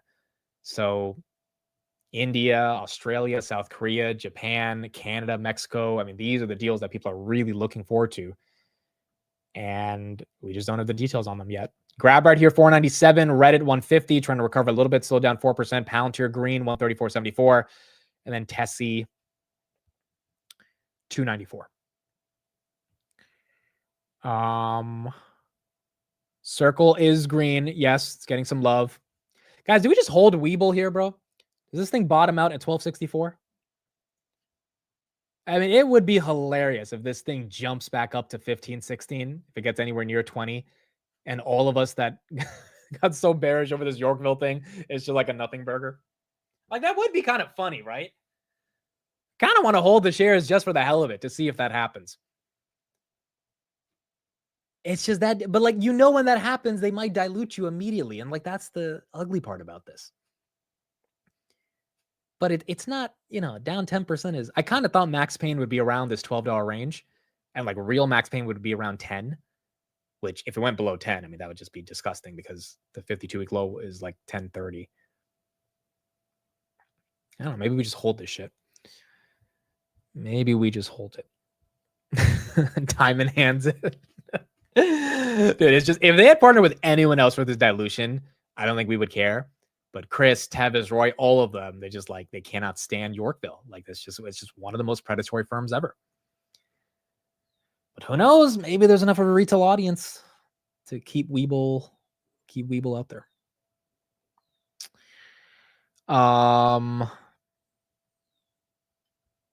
Circle is moving. Yes, Circle's moving.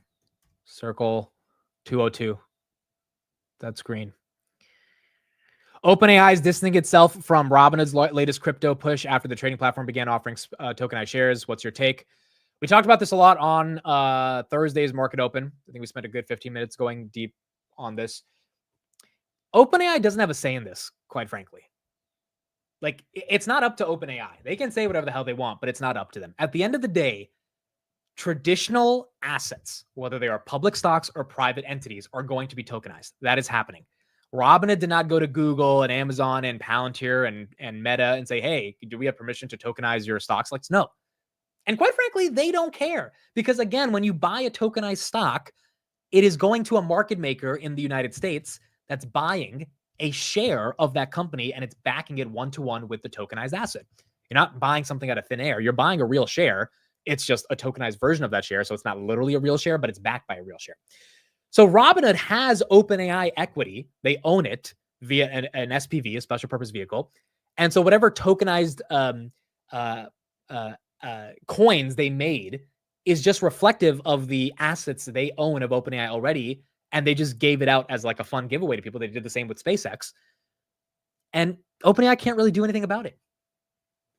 Like, there's Binance is going to do this. Coinbase is going to do this. Kraken. All these firms are going to tokenize every company that's out there. And by the way, these companies want that because it means there's a ton more liquidity. So if you're a private startup, you want more liquidity. It helps your employees. It helps people on the secondary markets. And it obviously helps the share price if there's more people bidding for it. So I think OpenAI is just like being weird. Because, by the way, Robinhood tokenized SpaceX. Guess who doesn't care? Elon. He doesn't give a shit. Why does Sam Altman care so much? I have no idea. But like, shouldn't Elon be super upset about Robinhood tokenizing space? Like, no, Elon doesn't care because he knows this is the future. And quite frankly, he's worried about other things other than people having access to tokenized versions of SpaceX. So I think if anything, Sam Altman sees this as a threat because Sam Altman owns a cryptocurrency called WorldCoin. And it's one of the weirdest cryptocurrencies ever. It like does biometric data to scan your eye. And it's called Orbs. Like if you look up what WorldCoin does, and like 25 million people have already applied to have their digital identity preserved through the orbs inside of this WorldCoin. So I think if anything, Sam Altman feels threatened that Robinhood's doing some other stuff in regards to tokenization in crypto that is way cooler than scanning people's biometric data, which feels super Black Mirror-y and just weird. And I think that's why they're distancing themselves, not because they actually are upset that Robinhood is tokenizing. So that's kind of how I think they're playing that out. Robinhood gets access to SpaceX shares because they own SpaceX. So again, even if SpaceX isn't public, Robinhood, I would imagine, Vlad, it's not that hard for him to call up a friend who has some SpaceX shares, and they probably sold him some of their SpaceX shares to Robinhood, the company, via an SPV, which again is a special purpose vehicle to get access to the cap table on a startup. So they probably bought, like, dude, Robinhood gave out €5 worth of OpenAI to, I don't know, maybe 20,000 Europeans, maybe 50,000 Europeans. They probably bought like a $2 million of OpenAI stock to back up the tokens. I doubt they bought any meaningful position because they did it as a fun giveaway. So from that perspective, it's not even a lot of money that they spent on this, but the tokens are backed one-to-one. And so I think people are freaking out about that. You know, it just didn't make a lot of sense. But I'm sympathetic to why people are freaking out about it. SoFi right here, just below 19, because it's a new technology. And a lot of people are confused how this stuff works. And a lot of people are afraid FTX, all this. Like, I get it. But based on my understanding of tokenization, it's backed one-to-one. So Sam Altman can't really complain because it's not like they're making OpenAI shares out of thin air. That's just not possible. And that's not what's happening. We know Vlad is buddies with David Sachs and the Olin boys. At a minimum, those dudes could have hooked him up with SpaceX shares. Yeah. I'm pretty sure Vlad could have got connections to get access to SpaceX. S&P 500 right here, down about 1/3%. Kindly thank you for the $49.99 super chat, sending you some love on this red day. Appreciate you kindly. It's very, very, very kind of you. Thank you for the super chat. It is a bit of a red day. It's the first red day we've had in a couple weeks, folks. We really haven't had an S&P, and it would not surprise me if the S&P recovers towards the end of the day. But I mean, you have to go back a couple weeks for the S&P to close down even 1/3 of a percent, 0.5%. Every day we ended up recovering. And if we did close red, it would be like 0.05% red. So it is one of our first days, realistically, in the past month that it's red. So thank you kindly for the super chat. Really appreciate it. Thank you for being here. And thank you for sending some love. And again, thank you everybody for sending the love on the Tom Lee interview. Again, it was very well received. People really enjoyed it. The most watched video I've ever uploaded on YouTube. So hopefully we can do a lot more of those in the future. But he was awesome. It was super fun. Yeah, and I think people enjoyed it. It was a fun time getting to do it. And we talked about a lot of stuff. We talked about Ethereum. We talked about Tesla. We talked about Robinhood, Palantir. We talked about why institutions missed the rally. So I think it was hopefully a good conversation and a very diversified conversation to listen to a bunch of different ideas. Speaking of Tom Lee, is BMNR getting hit? Oh, below 100. Below 100. You can't blame Tom Lee for it, bro. He gave you this at $6. So if you bought it at 140, if you bought it at 120 this morning, you just can't blame him. I mean, this is if it's becoming a MicroStrategy of Ethereum, then it's going to be volatile as hell. Can you do options on BMNR? Let me see. Do they allow options? No, they don't allow options yet. I think eventually they will open up the options chain and it will create a juicy call market, whether you're buying or selling calls, just like MicroStrategy has. MicroStrategy has literally hundreds of thousands. Let me check right now. MicroStrategy, how many options are open for MSTR? Across the entire chain, MicroStrategy has,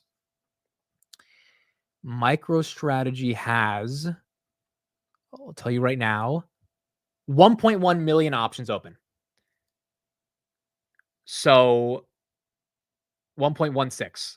Or sorry, 2.2. They have 1.1 calls, 1.05 puts. So 2.2 million options open. That's why people love trading MSTR. If that happens for BMNR, there's going to be a lot of people buying up this stock to collateralize their options. SoFi back above 19. And that could also bring a bid to BMNR. Yeah, selling puts on it, the premiums are going to be some of the most juicy premiums in the world. And if you really do believe in Ethereum, just like people really believed in Bitcoin when MSTR was below $100, selling puts on it was a gold mine, and buying calls on it changed people's lives. I mean, Adam Bergman, friend of the channel, he'll probably be on the channel again later this week or maybe next week, but we'll get him on the channel. I know a lot of you guys have been asking for him.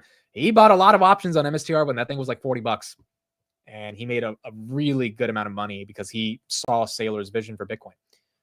So if Tom Lee has any level of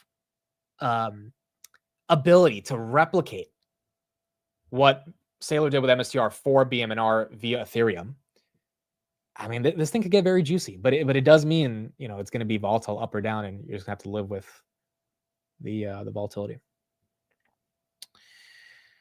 Yeah, and let's not forget the leverage ETFs for MSTR as well in both directions. And the thing about the levered ETFs is it's good for the underlying asset, like Misty, because dude, Misty, which I own 500 shares, we're going to get our dividend today of $1.24 a share.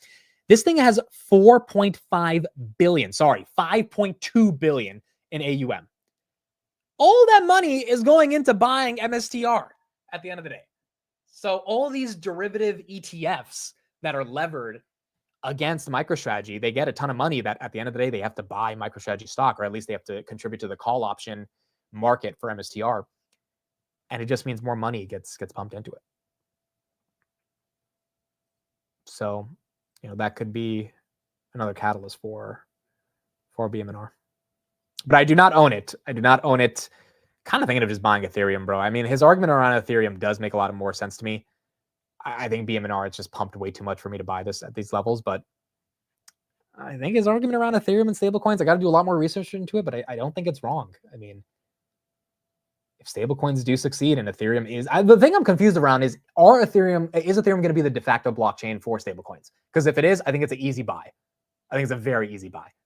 If it's not, because of some other blockchain, or Ethereum's not going to really be the beneficiary of it, and this one I have to just do more research on, then it might stay stuck at these levels. But if it is, then, I mean, yeah, how could we not imagine Ethereum's going to get just hundreds of billions of dollars over the next decade of gas fees, or at least tens of billion of gas fees, if stablecoins become what they can become. And we know the administration is supportive of stablecoins because it creates demand for treasuries. So the administration has a incentive to make sure that stablecoins, don't fail. And that could be something that continues to give it a bid. Let's get a little bit of an update right here on Tesla.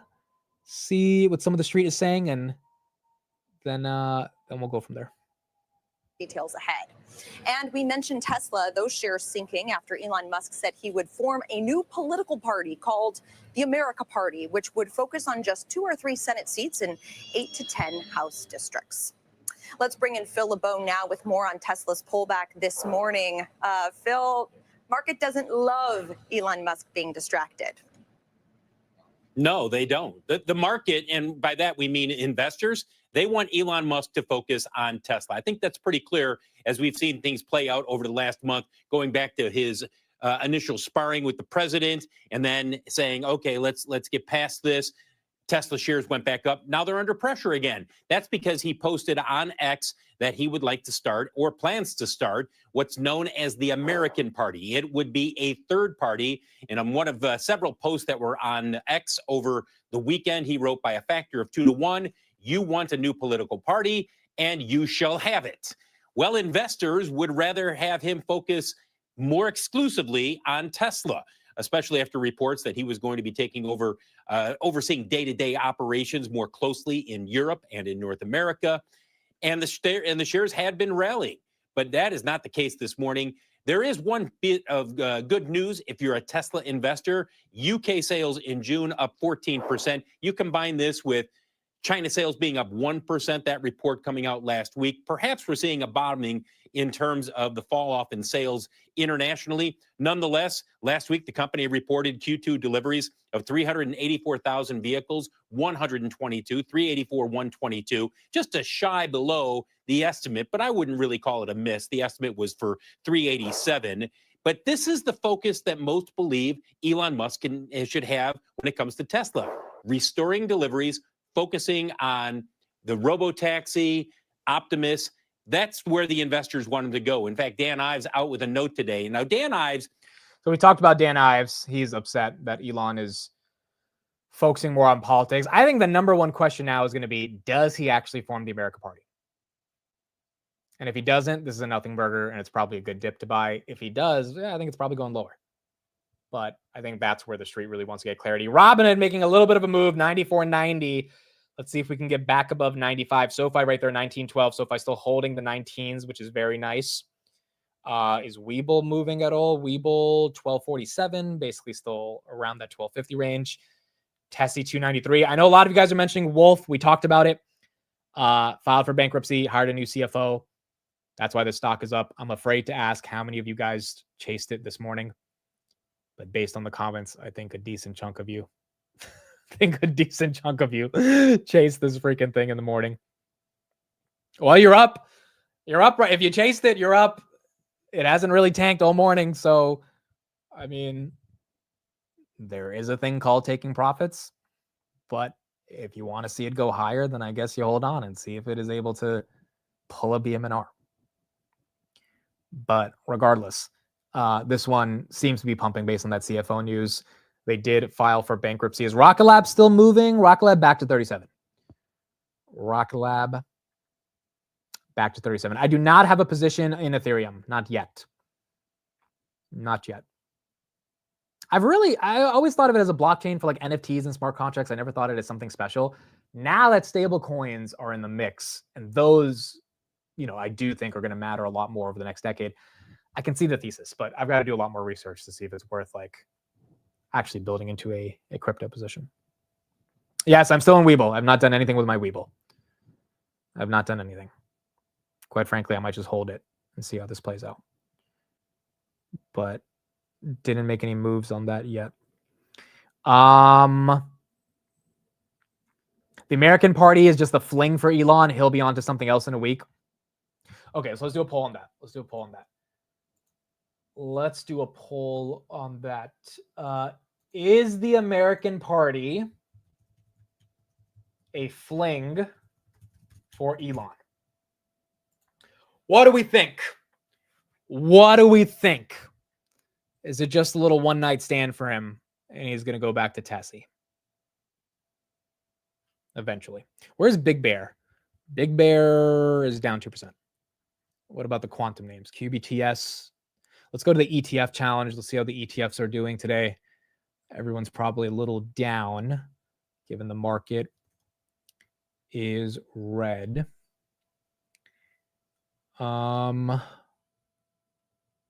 Let's see. Okay, so Matt's up 10, Tanner's up 7, I'm up 1.9, Steve's up 2, Chris is up 1.4. So it's Matt, Tanner, Steve, Amit, Chris. Matt, Tanner, Steve, Amit, Chris. That is the current standing of the ETFs. 55% of you say yes. Okay, so that's not an overwhelming majority. So a decent chunk of you say it's not just a fling and that this thing could continue. I don't think Elon is suited for politics. He has bigger things to focus on like Tesla, boring, SpaceX, and Neuralink. I think if Elon really wanted to start a political party, he could succeed. Like, I wouldn't bet against him to succeed in making a party, but he would have to dedicate a lot of time, energy, money, and attention to it if he really was going all in. And obviously, one of the world's, best entrepreneurs, you would want that attention to be allocated towards business and innovation and tech. Now, Elon's pushback is, I don't have a business. There is no innovation. There is no tech if we keep spending as much as we're spending. And then that gets into the economic argument around, does it matter that the United States is spending as much as we're spending? And you got some people that say it doesn't matter because people are going to keep buying our debt. They're buying our treasuries. We can keep spending as much as we want. You got other people like Ray Dalio, who's been saying for the past decade that this is how empires collapse. And ultimately, Elon is going to have to decide what route he thinks makes sense. But Tesla, it's kind of black or white. Either he goes all in on the party and Tesla takes a hit, or if he doesn't, the street's able to move on and continue to give Tesla the premium that they've been getting. Uber right here is up on the day, 96.94. Wow. Seems like Uber wants 100, up 4%, all-time highs for Uber. Bill Ackman's probably happy. He has about 35 million shares of Uber. So it's definitely helping him today. What are your favorite non-tech stocks? Okay, that's a good question for everybody. What are your guys' favorite non-tech stocks? It's a funny question because, technology is real. I was talking about this with a friend over the weekend, but technology is really where a lot of the money is made, right? A lot of the money is made in companies that can grow, and the companies that can grow are tech stocks.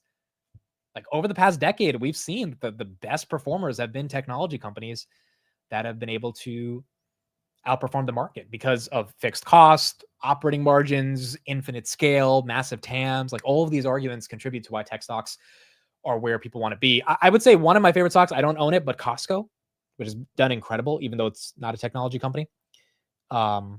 Trades at 55 times earnings. One would say, why is it more expensive than Nvidia? Well, it's Costco. People will not stop shopping at Costco. SoFi. That's a good one. SoFi is doing good today. So yeah, if it's not a tech company, it's definitely doing well for not being a tech company. Cheesecake Factory. I actually was at I got a cheesecake over the weekend because I was at the Apple store. So I got a cheesecake just for the family to eat a slice of cheesecake. And so I don't own it, but I love the location. Nike, well, Nike's doing well now, but Nike's been not the best for the past couple of years, but it's been doing well. 76, dude. Imagine we held on to Nike, bro.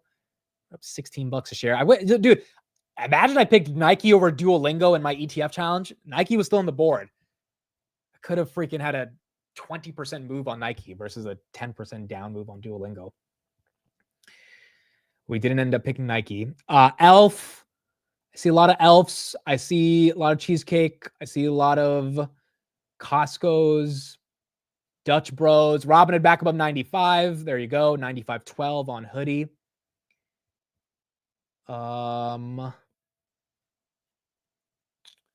UNH. Don't hate that one. VG. It's Chris picked. Has done very well this year. It's got hit over the past couple weeks because of no war in the Middle East. but that's a good thing for humanity, and overall VG will get the demand even if it's not coming from the Strait of Hormuz being closed. Kava, I still haven't tried Kava, dude. I still haven't tried it. Arnie says SoFi.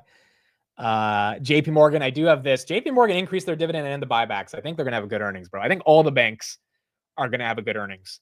Wells Fargo increased their dividend. Bank of America increased their dividend. All the banks passed the stress test. Like, I think the first week of earnings when it comes to financials are going to be pretty good, if not amazing.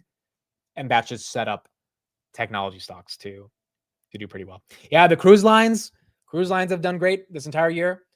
Chris called out Carnival at 15. Now it's at 30. NCLH, RCL, all of those have followed. So the cruise lines have not been bad. Celsius outperforming everything this year. 46. It's up like 70%, beating all the big tech companies. Robinhood getting a little bit of a move right here. 95.50.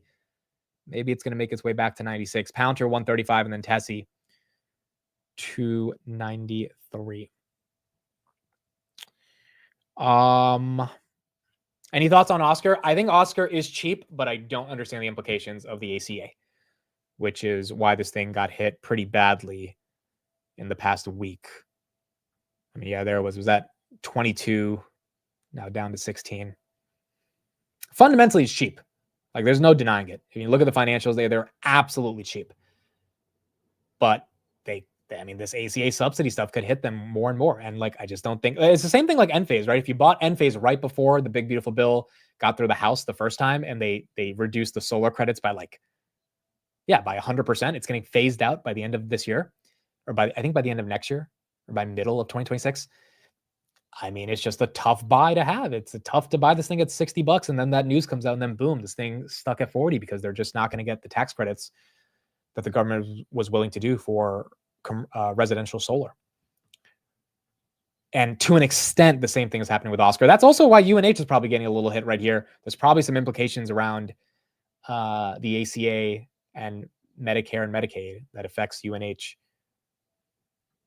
UNH is just so deeply undervalued because it's like such a big company, but Oscar is a little bit more of a speculative bet, even though I think it is cheap at these levels. Any thoughts on Roblox? Look, amazing company. I haven't bought it. It was at $30 2 years ago. Now it's at 106. It's done a 3x. I haven't deeply studied how much the platform has the potential to grow or how many kids use it every single day, but I know that it's an amazing platform. The biggest stat I got from them in the last earnings that their daily play time, their daily like user engagement is half of Netflix's watch time, which is insane. I think like 80 million kids a day are using Roblox. It's pretty incredible. So yeah, it's not like the most exciting opportunity in the world to me, but if you bought it anywhere below like $60, $70, it's done very well. And if kids continue to use it, I would imagine Roblox eventually is going to figure things out and I don't think they're profitable. I think that's the biggest knock against them. They're not profitable. Correct me if I'm wrong. But once they get profitable, I think that's what really accelerates the street getting more excited about it as well. Robinhood right here, 95.45, Palantir 135, Nvidia 158, Webull 1263, down about 11%. Yeah, I'm sure a lot of you guys have kids in the chat that love Roblox. My cousin, back when I went to India in October, he was playing Roblox, and I kind of looked at a little bit about what he was doing, but I just he was obsessed with this thing, bro. He was obsessed. He was in India, and he was obsessed with it. I've just never been a video game person. So I've never really, understood the video game thesis. By the way, Take-Two, Grand Theft Auto is the thesis on them. If that actually comes out in 2026, that one could be something that gets some momentum. But it was supposed to come out this year, got delayed. And now the anticipation is probably 2026. S&P 500 right here, down almost 0.5%. So that one continues to go red. Palantir 135. Archer is down 3% after getting upgraded today. Rocket Lab above 37 based on the Elon drama. Lyft is up a little bit. Iren goes green, up 5% after being down 10%. And then Nubank right here, down 1.8 as well.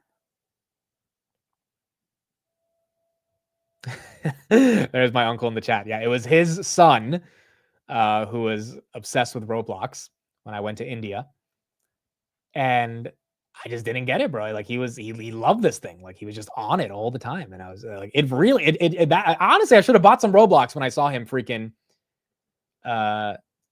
like playing it the whole day. I should have been like, maybe there's something to this stock. But I just never thought about it.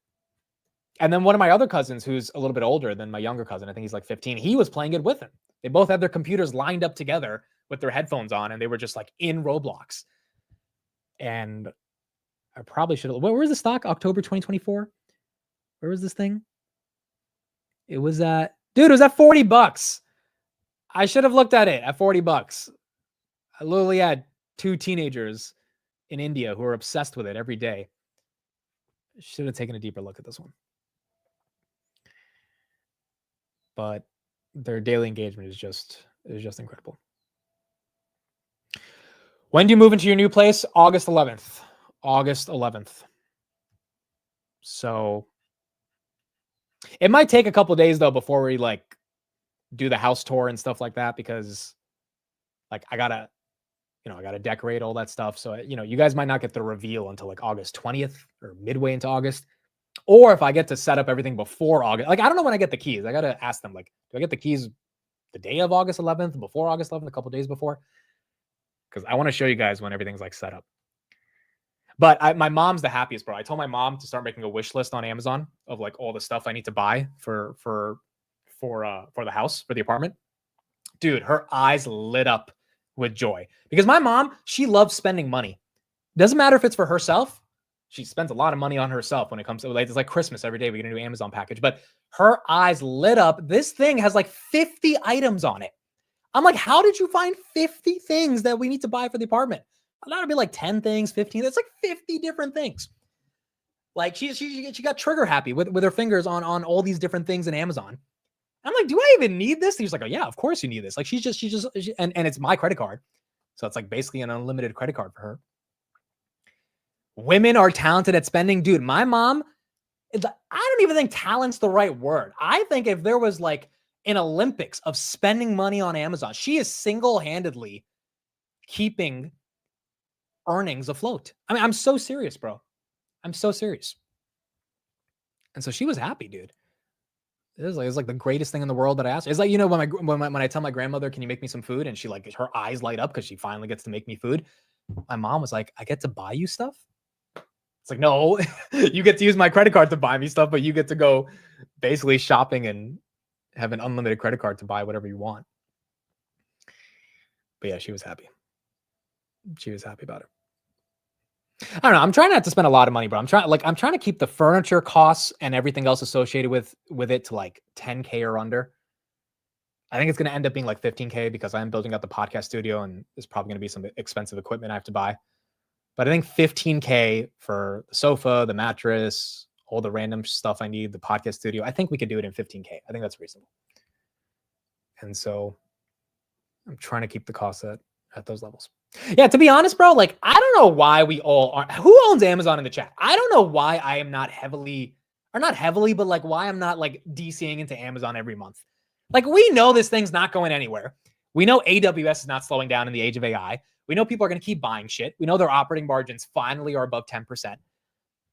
Like, I don't know why I don't buy 10 shares every month of Amazon and just like have that as like a pure long-term hold.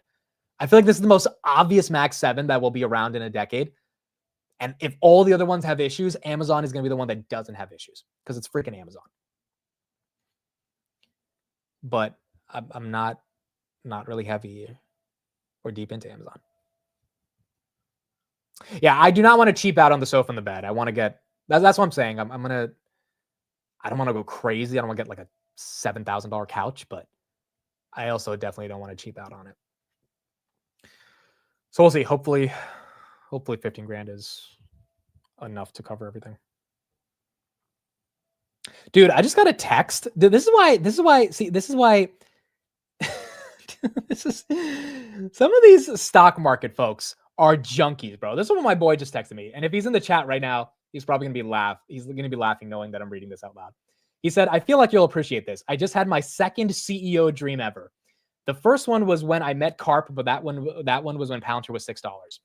Last night, I dreamed I met Peter Beck at my MBA graduation and there was a Rocket Lab booth. I was just like, holy shit, it's good to meet you, sir. This is the issue with all of us. We are literal junkies. And he's probably happy that Rocket Lab's up 4% on the day after he had that dream. We are literal junkies, bro. We have dreams about CEOs at our MBA graduations. It's not Matt. Matt did not text me that. Matt did not text me that. I think the person who texted me this is more obsessed with Rocket Lab than Matt. But goodness gracious, bro. I'm not going to lie. I did have a dream about Vlad and Carp together 2 weeks ago. I told you guys about it. We were in Japan. I don't know why the hell we were in Japan, but like there was sushi. It was weird, but like we're literal junkies, bro. We're literal junkies. I have not done anything with Webull. I will tell you guys if I do anything with Webull. I've not done anything. I'm leaving this thing.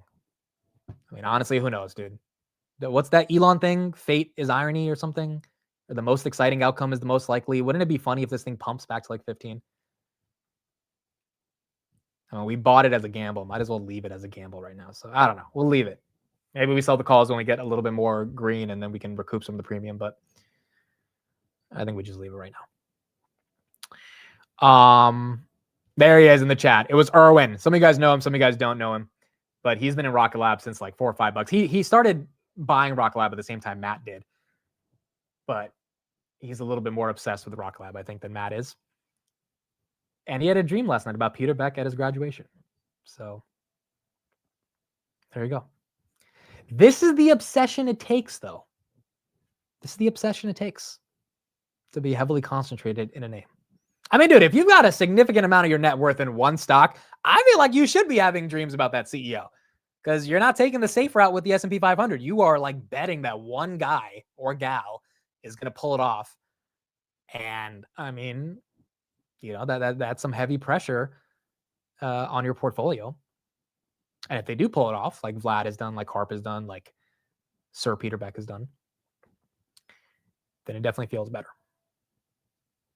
Yes, BTBT became an Ethereum treasury. That stock is getting some momentum today. It's up 24%. Where's Tom Lee's company, BMNR? That one is down 28%. For someone asking, how can you sell calls to reduce some of the losses? The strategy that we talked about last night on Webull is like, if you have a $13 average or a $14 average, you can sell a call that's in the money, collect some of the premium, and then roll the call after a couple weeks and collect a little bit more premium. Granted, your shares don't get called away. You can sell a super deep in the money call at like $7, collect like $8 of premium. So that makes your total $15 of like if Webull, if you're selling a $7.50 call and you get $8 of premium, you're exiting at $15.50, right? You're getting $8 of premium and you're selling the shares at $7.50. If your average is 14 and you're exiting with $15.50 total collected premium and shares, you're up $1.50. So if you totally lost a thesis on Webull, you can theoretically get a ton of premium by selling a super deep in the money call and then let your shares get called away at a loss, but you're recouping the loss from the premium that you're getting on the deep in the money call. Again, in the money means that the strike price is below the stock price. It's in the money, therefore it can get called away. So that's one route you can do. Again, some of the calls got crushed today because the stock is down 11%. So you kind of got to figure out where is the best call to do and what is the best expiration, what is the best volatility. But I think in about a month, like August 15th, you can kind of break even by selling the calls today. I'm just saying, I mean, if this thing is only down 10%, maybe it recovers at 12.50. Maybe there's enough people that buy it up. I just think long term, I would probably not want to hold on to Webull. Yeah, fate loves irony. Exactly. Fate loves irony. Fate loves irony. So who knows? Maybe Webull recovers and this Yorkville thing is a nothing burger. But I don't know. We'll find out. It's a very small position for me. I just don't care that much about it. But if you're super heavy in Webull, I understand why you're concerned today, right? Because you're trying to figure out, can you trust what management did over the weekend? I am renting the apartment. I'm not buying. I am renting. I'm not buying this one. We'll be renting. Hopefully in a couple of years we end up buying a property, but this one is renting. Okay, so let's make an Ethereum Treasury playlist or watch list. ETH Treasuries. So we have BMNR, we have BTBT, and then we have SBET. I imagine we'll get a lot more of these over the coming months, but these are the Ethereum treasuries. Are we going red? S&P, yeah, it's going red. Down 0.5%. Nvidia also going red with it. SoFi still holding 19. Grab above 5 again, which is nice. Grab 257. Meta 724. It's kind of weird. S&P's down, but Meta's up. Nvidia's down. Apple's kind of flat. SMCI is getting hit nasty, 4%. TLT is down because the 10-year is up. Circle is pumping. I don't think there's any fundamental headline today on Circle, but that one's up 7%. It's like a lot of random names up and down, and then Tesla, we know why that's down, but not really a trend throughout the market.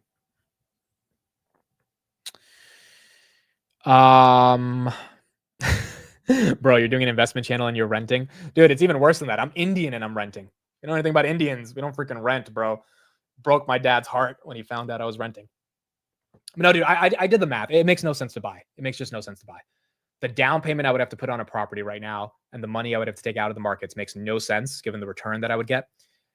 And from a tax perspective, there's a lot of benefits if you buy a property from a tax perspective, but there's also the same benefits to an extent based on how I was talking about it with my accountant if you rent.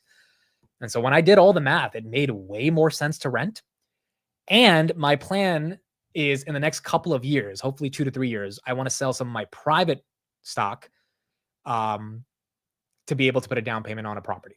But if I had to put a down payment on a property today, I don't have liquidity to some of the names that I'm in privately, which I think in the next 2 years can do very well. And so I wouldn't mind selling a little bit of them or at least borrowing against them, right? Because like Figure is a $40 billion company. If that turns into like close to a $100 billion company in a couple of years, I could borrow against that. And that would be really just cheap money to be able to get the probably hundreds of thousands it would take to put a down payment on a property. But if I did that right now, I'd have to sell Robinhood, Palantir, or Nvidia. I'm like, I'm not selling those three to freaking get a house, especially when rates are this high. And I know you can refinance, I get it, but like and I'm traveling so much next year. So like, why am I going to pay property taxes on a place where I'm going to be out every month? Like just to say that I have property and then I'm owning equity. It's like, no, well, I'm owning equity in the stock market too. I'm deepening my position in other names that I can actually generate yield on via selling options. You can't sell covered calls on your house. So to me, when I did the math, it just made no sense. It just made no sense right now. But I think in a couple of years it will. I think in a couple of years it will make a lot more sense to do it.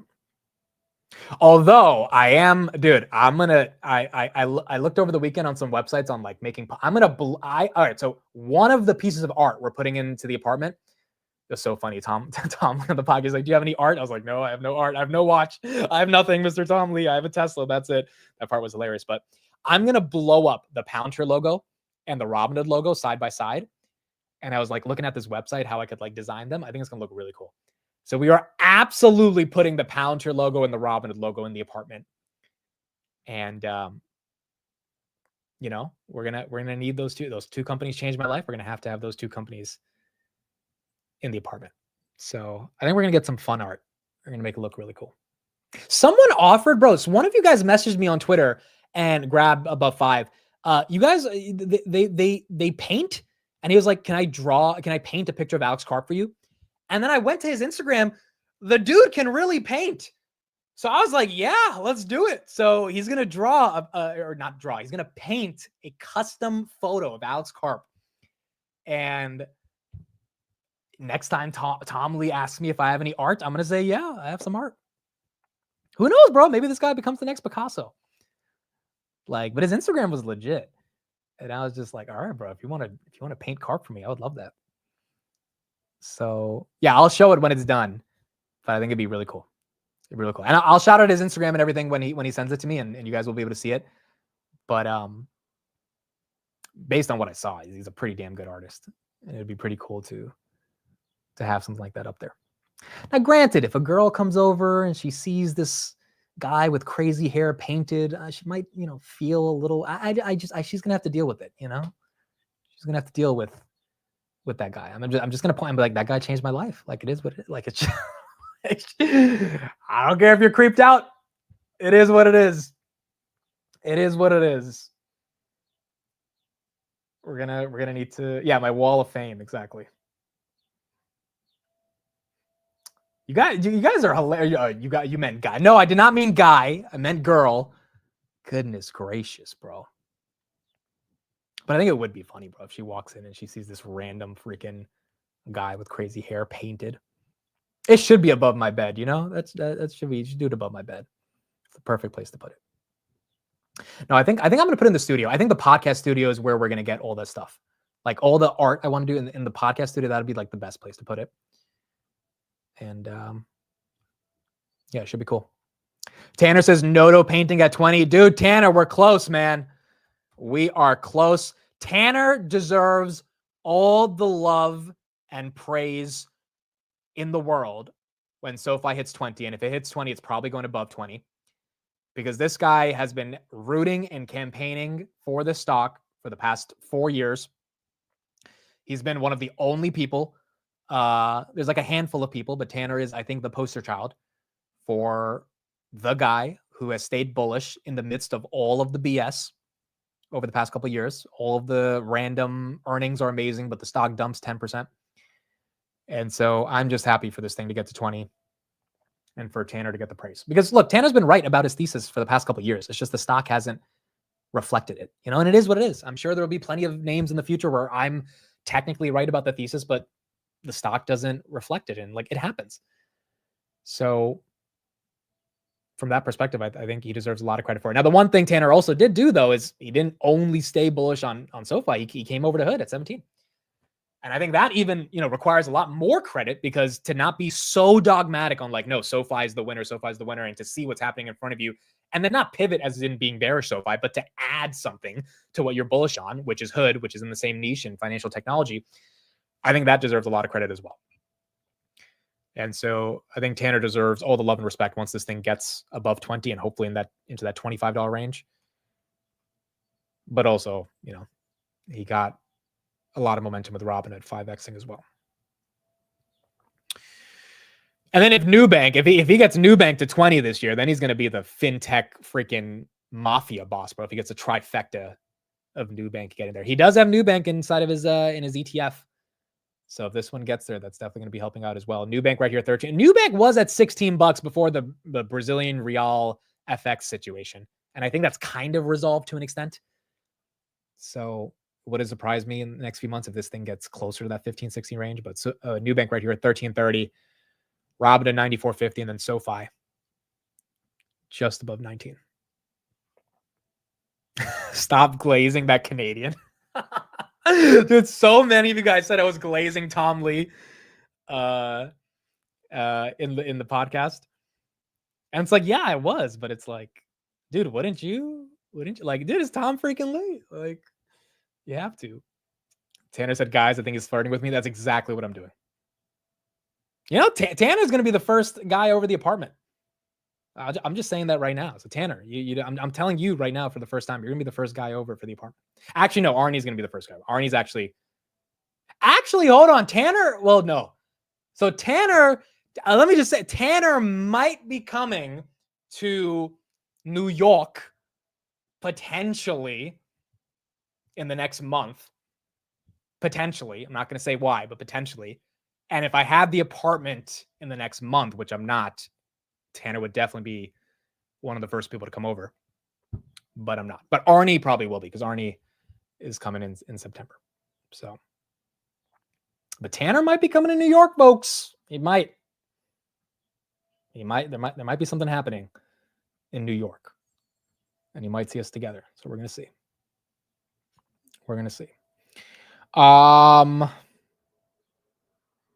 Waymo's launching in Philadelphia. Really? Did they just say that? Waymo Philadelphia? I mean, dude, Waymo just keeps freaking expanding, bro. Yeah, Waymo Philadelphia. There you go. Waymo Philadelphia. All right. Waymo's coming to another pretty populated city. Google, of course, is not going to pump on that, because why would it? The street doesn't care about Waymo. 177 on the Googs. Yeah, Tanner, I think if you're coming to New York on the date that I think you're coming, I will not be in the apartment by then. It's going to be like 2 weeks after you come through. But if you were, then yeah, we would have been able to have you come through. All right, so Waymo in Philly, you got that happening. Grab above 5. I don't know why that's up, but it's up.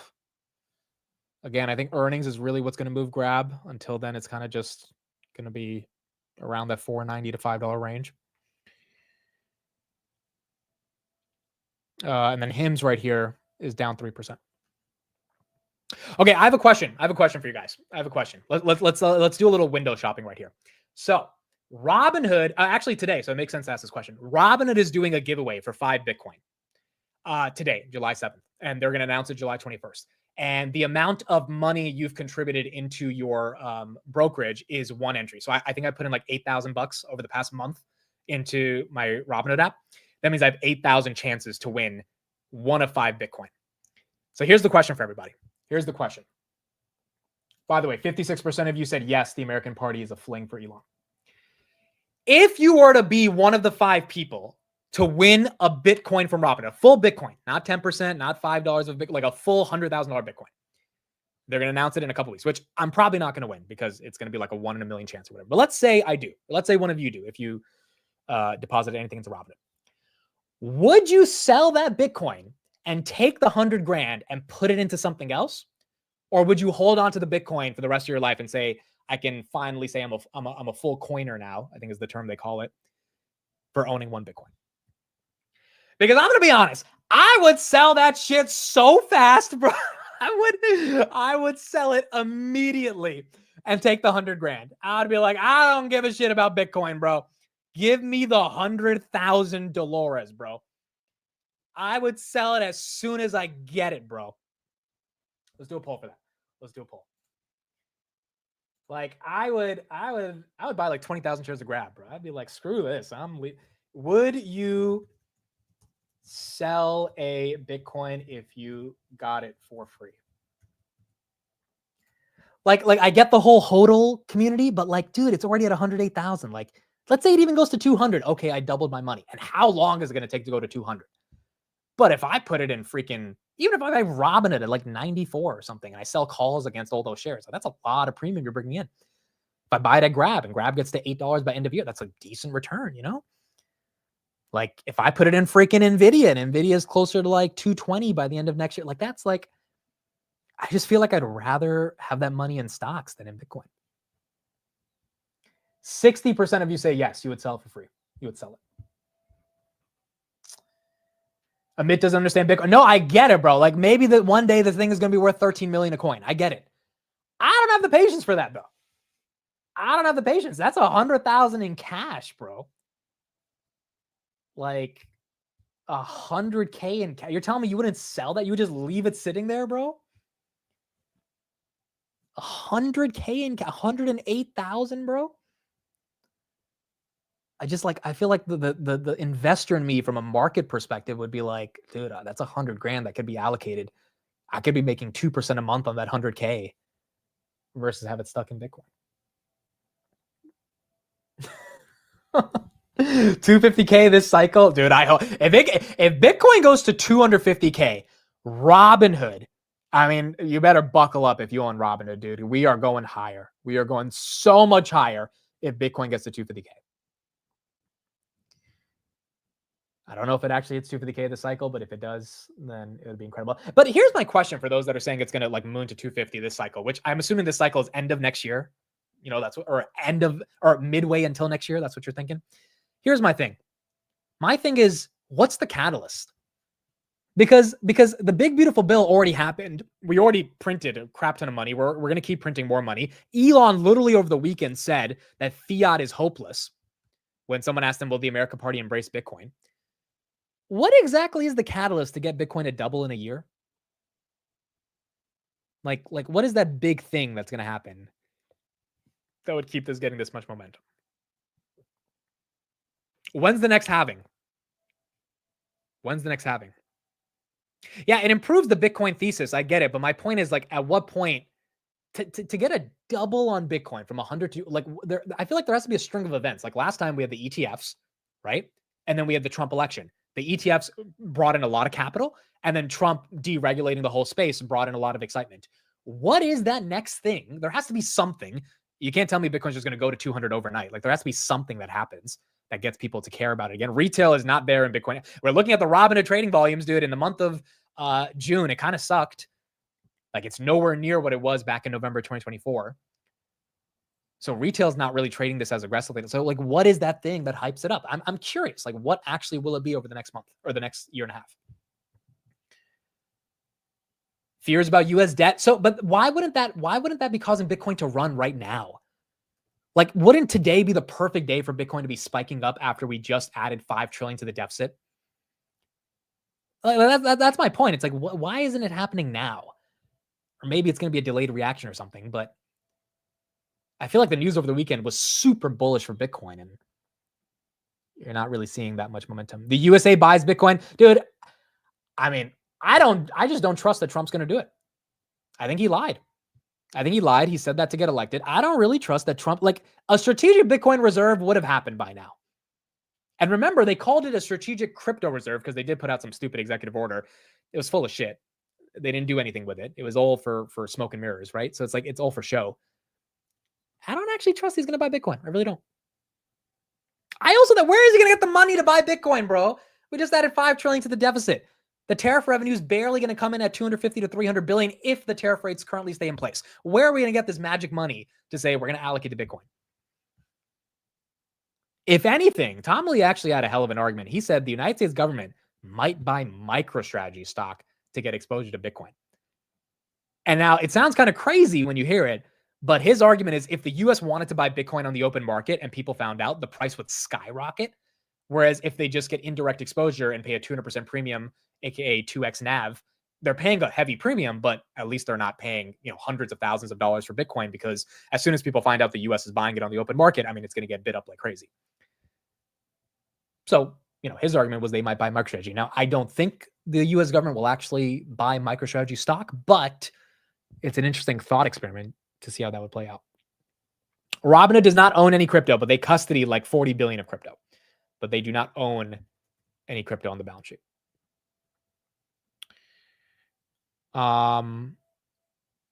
The U.S. government is not trying to make speculative leverage bets. Yeah, I agree. But when he brought it up, it made you think a little bit, right? Like if the U.S. actually tried to buy 1 million Bitcoin on the open market, I mean, they would not be able to get filled. Like there's no dark pool, right? Like if Stanley Druckenmiller wants to buy 1 million shares of NVIDIA, he has a lot of sophisticated ways to get those shares at a price that doesn't show the market that he's buying 1 million shares and building a position.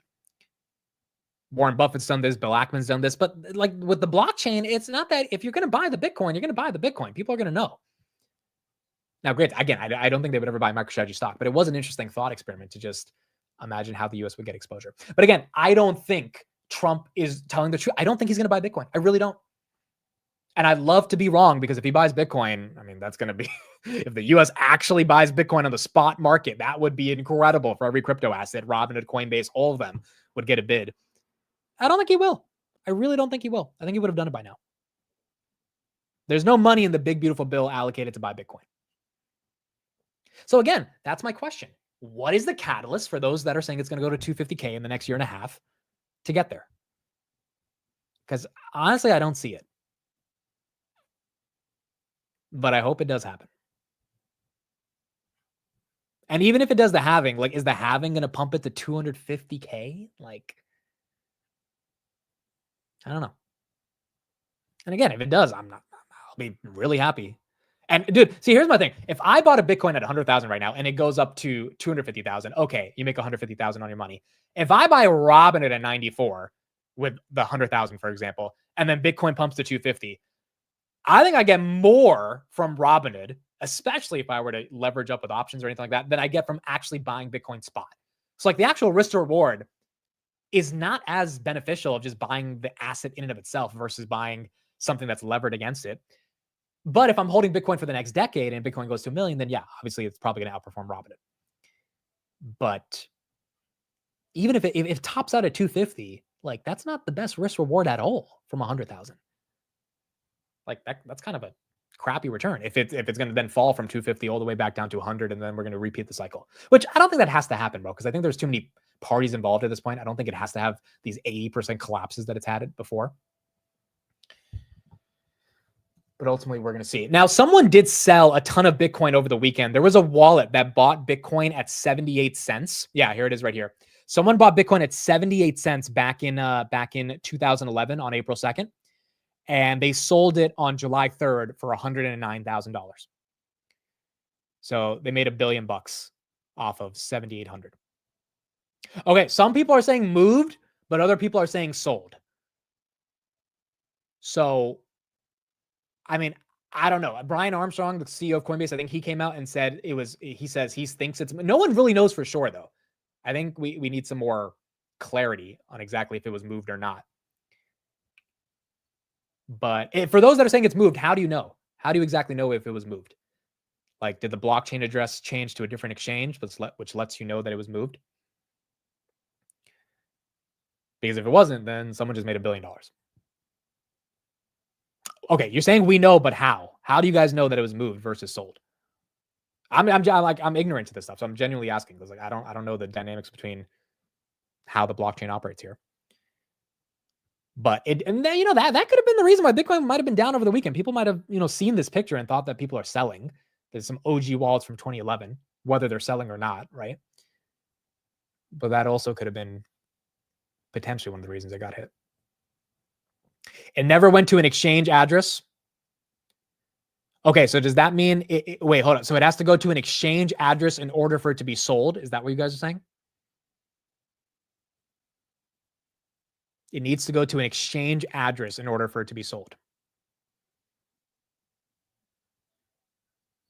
Okay, well, if that's the case, then it was moved. But it made a lot of people think it was sold.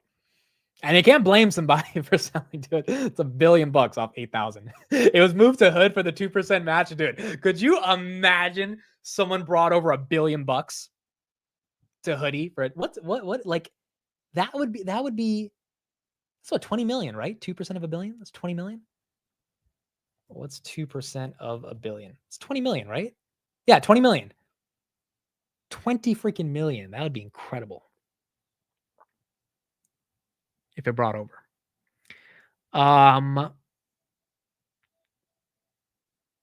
You can sell it wallet to wallet. Vlad would definitely panic. I agree. He would panic. Sorry, 8 billion. Yes, you're right. 8 billion. Yeah. I see what you're saying. Okay, so I think the majority of you are saying it wasn't sold. I don't know. I mean, maybe it wasn't if you guys are right about this, but the point is it definitely caused a lot of hoopla. And I think my point is still what causes Bitcoin to double? What causes Bitcoin to double? And I don't know if anyone has the most interesting catalyst for why. You can sell from wallet to wallet in private transactions. Okay, so that means it could have been sold. That's what I'm saying. Like, it could have been sold then. Like, no one fully knows if that's the case. Also, why would they move it too? Like, that's another question. Why would you move that much Bitcoin? Why would you go through the hassle of moving all of it? Unless you're getting a 2% match on Robinhood or something. But like, which would be crazy if that's the case. But like, don't you think someone would just leave it there if they have no intention to sell it? Like, why? What would be the point of even moving it? Palantir right here, 135, Tesla 292, Nvidia 158. Possibly for the loan against it, but most brokerages are starting to give you loans against those asset classes. I mean, like, they would have had to buy it on some really obscure exchange that gives them no flexibility to borrow against it. I mean, and maybe they did, but I feel like they would have moved it like if they bought it on some random exchange from 2011 that's like not even in business anymore. I feel like they would have moved it years ago, like in 2017, 2018, right? Like, why are they moving it now? I don't know. It's just weird. But obviously, yes, that is possible. They could be moving it for better collateral against it. Regardless, if I got a Bitcoin, bro, I would sell it. And who knows, bro? Maybe I'll win. We'll know July 21st. Maybe some of you guys will win. I have 8,000 entries. And maybe I win. If I win, I'm selling it though, bro. I'm taking that 108,000, bro. I am selling it. I'm freaking selling it. Arkham Intelligence explains it. Okay, let's go to their account. This is a data intelligence platform for Bitcoin. Okay, let's see this. Yeah, Bitcoin billionaire whale update. Yesterday's 8 billion transfers were possibly related to address upgrades moving from one addresses to BC1Q addresses. There are no indications that this whale is selling Bitcoin. Okay, so they're saying that it's being moved on BC1Q addresses. And so Arkham is pretty reliable as a source. Their website's actually really cool. Like we can go to Arkham right now and see how much Robinhood has under custody for Bitcoin. So this is the website. So they're saying the guy didn't sell it. If we type in Robinhood, look at that. 27 billion. You guys can see it, right? 27 billion in assets. They have 153,000 Bitcoin. They don't own 153,000. They're custodying it. They have 30 billion Doge. They have 1 million ETH. They have 50 trillion Shiba Inu, 3 million Sol, 22.9 trillion Pepe. 18 million Trump coins are on Robinhood, 15 million Link, 4 trillion Bonk, and then it goes on and on and on. 27 total billion. Let's look at Coinbase. Coinbase has 48 billion of crypto assets on their platform. Sorry, 138 billion. 138 billion. They have 970,000 Bitcoin. That's 105 billion. 5 million ETH. That's 14 billion. They have 6 billion of stablecoin USDC. They have 25 million Solana. So you got a lot of these platforms that are basically becoming crypto reserves in and of themselves because they're super trusted. But as you can see, Robinhood has like a lot less crypto than Coinbase. Robinhood has 27 billion. Coinbase is 140 billion or 138 billion. But Robinhood's doing relatively the same amount of trading volumes. So even though a lot of people have their crypto on Coinbase, they're not trading it at a rate that is significantly above what Robinhood's doing. The USA would be buying it. That's how we get to 250K. Yeah, I don't think Trump's buying Bitcoin. I really don't. I'll just go out there and I disagree. I do not think he has the money for it. I don't think he has the political capital for it. I think if he was, look, political capital as a theory in political science is how much ability you have to get shit done. Trump has used a majority of that capital to get this big, beautiful bill passed. And if you don't see results from it in the next 6 months, he's going to lose the midterms. So the idea that he goes out and says, my next big thing is to buy Bitcoin when you still got issues at the border, you still have barely any tariff deals. Like, no, dude, this guy is not focused at all on buying Bitcoin. I mean, even when he signed the executive order, Trump was acting like he doesn't even know what crypto is. He was just like putting his signature on it. David Sachs was doing all the talking. I would bet a lot of money the USA government in Trump's term does not buy a single Bitcoin. I don't think that's the catalyst. That doesn't mean Bitcoin can't get to 250K, but I don't think it's going to be because of Trump. Also, again, where is the money coming from? Congress still has the power of the purse. Where is he going to get the money to do this? Rocket Lab right here, trying to go for 38. Resistance on Rocket Lab, 33,000 shares at 38. 33,000 shares at 38. Yeah, that's also true. Coinbase does institutional custody. That's another reason why Coinbase has so much crypto. Robinhood is trying to get into that with Bitstamp. But that is another reason why Coinbase has this much crypto as well. Dude, the sovereign wealth fund isn't happening. I mean, Trump literally said when he was in Qatar that we're going to be gutting the sovereign wealth fund and focusing on paying off our debt. Like, I would bet someone like 10 grand. We're not going to buy a single Bitcoin in this administration. Like, I don't see where it's coming from. I don't see where he's going to get the political capital, where he's going to get the money. The dude literally said he doesn't care about the sovereign wealth fund. He cares about paying down our debt. Like, really, we're going to buy more Bitcoin versus paying down our debt? They've been complaining about the debt for the past 6 months. They're going to buy Bitcoin, which probably is a better way to pay off our debt in the future, because I think Bitcoin will appreciate way better than a lot of other assets. But politically, like being realistic, for Trump to have the ability to actually say, instead of paying down our debt, I'm going to buy Bitcoin. Like, I don't know, dude. I don't see that happening. I really don't see that happening. Palantir is pumping. Palantir is up 1.2. So you're getting a little bit of love on Palantir. Grab above 5. And then the Googs at 177. Let's get a little bit of an update on that CoreWeave Core Scientific deal. And then we'll keep going from there. Joins us with some details. Morning, KP. Good morning, Carl. Well, CoreWeave is doubling down on its AI data center ambitions with a $9 billion all-stock deal to acquire, like you said, former crypto mining heavyweight Core Scientific. The deal values Core Scientific at about $20.40 per share, which is a hefty 66 premium and is expected to close later this year. But this move really just isn't about real estate. It's strategic. So CoreWeave already leases nearly 600 megawatts of infrastructure from Core Scientific, paying roughly about $850 million annually. That means CoreWeave is Core Scientific's largest tenant. By buying the company outright, CoreWeave gains control of at least 10 data centers across the U.S. and a projected 1.3 gigawatts of power capacity by 2027, which is crucial assets as demand for AI compute skyrockets. This is, though, classic vertical integration. Instead of being at landlords' mercy, CoreWeave now controls its own infrastructure. They're following the Amazon playbook: own it, don't rent it. It also gives the company more room and freedom to scale. Investors, though, many investors may wonder, how is CoreWeave going to fund this massive deal? Well, CoreWeave has about $1.3 billion in cash at the end of Q1, plus existing credit lines and a recent bond offering. Since it's an all-stock deal, they can issue up to 10% more shares without IPO restrictions. In other words, there are a few options out there. The market, though, right now, not taking too kindly to the deal. CoreWeave is about 3.5% lower. Core Scientific is down about 21%, now about $6 below its acquisition price. But keep in mind, just on the last month or so, Core Scientific is still up. This news kind of came out over the last 2 weeks, so you did see a stock pop not too long ago, guys. Yeah, but Christina, it's still a 66% premium. Do you think the market is disappointed by the all-stock nature of the deal? Or why do you think it's down 21% on the news and trading at such a discount to the deal value?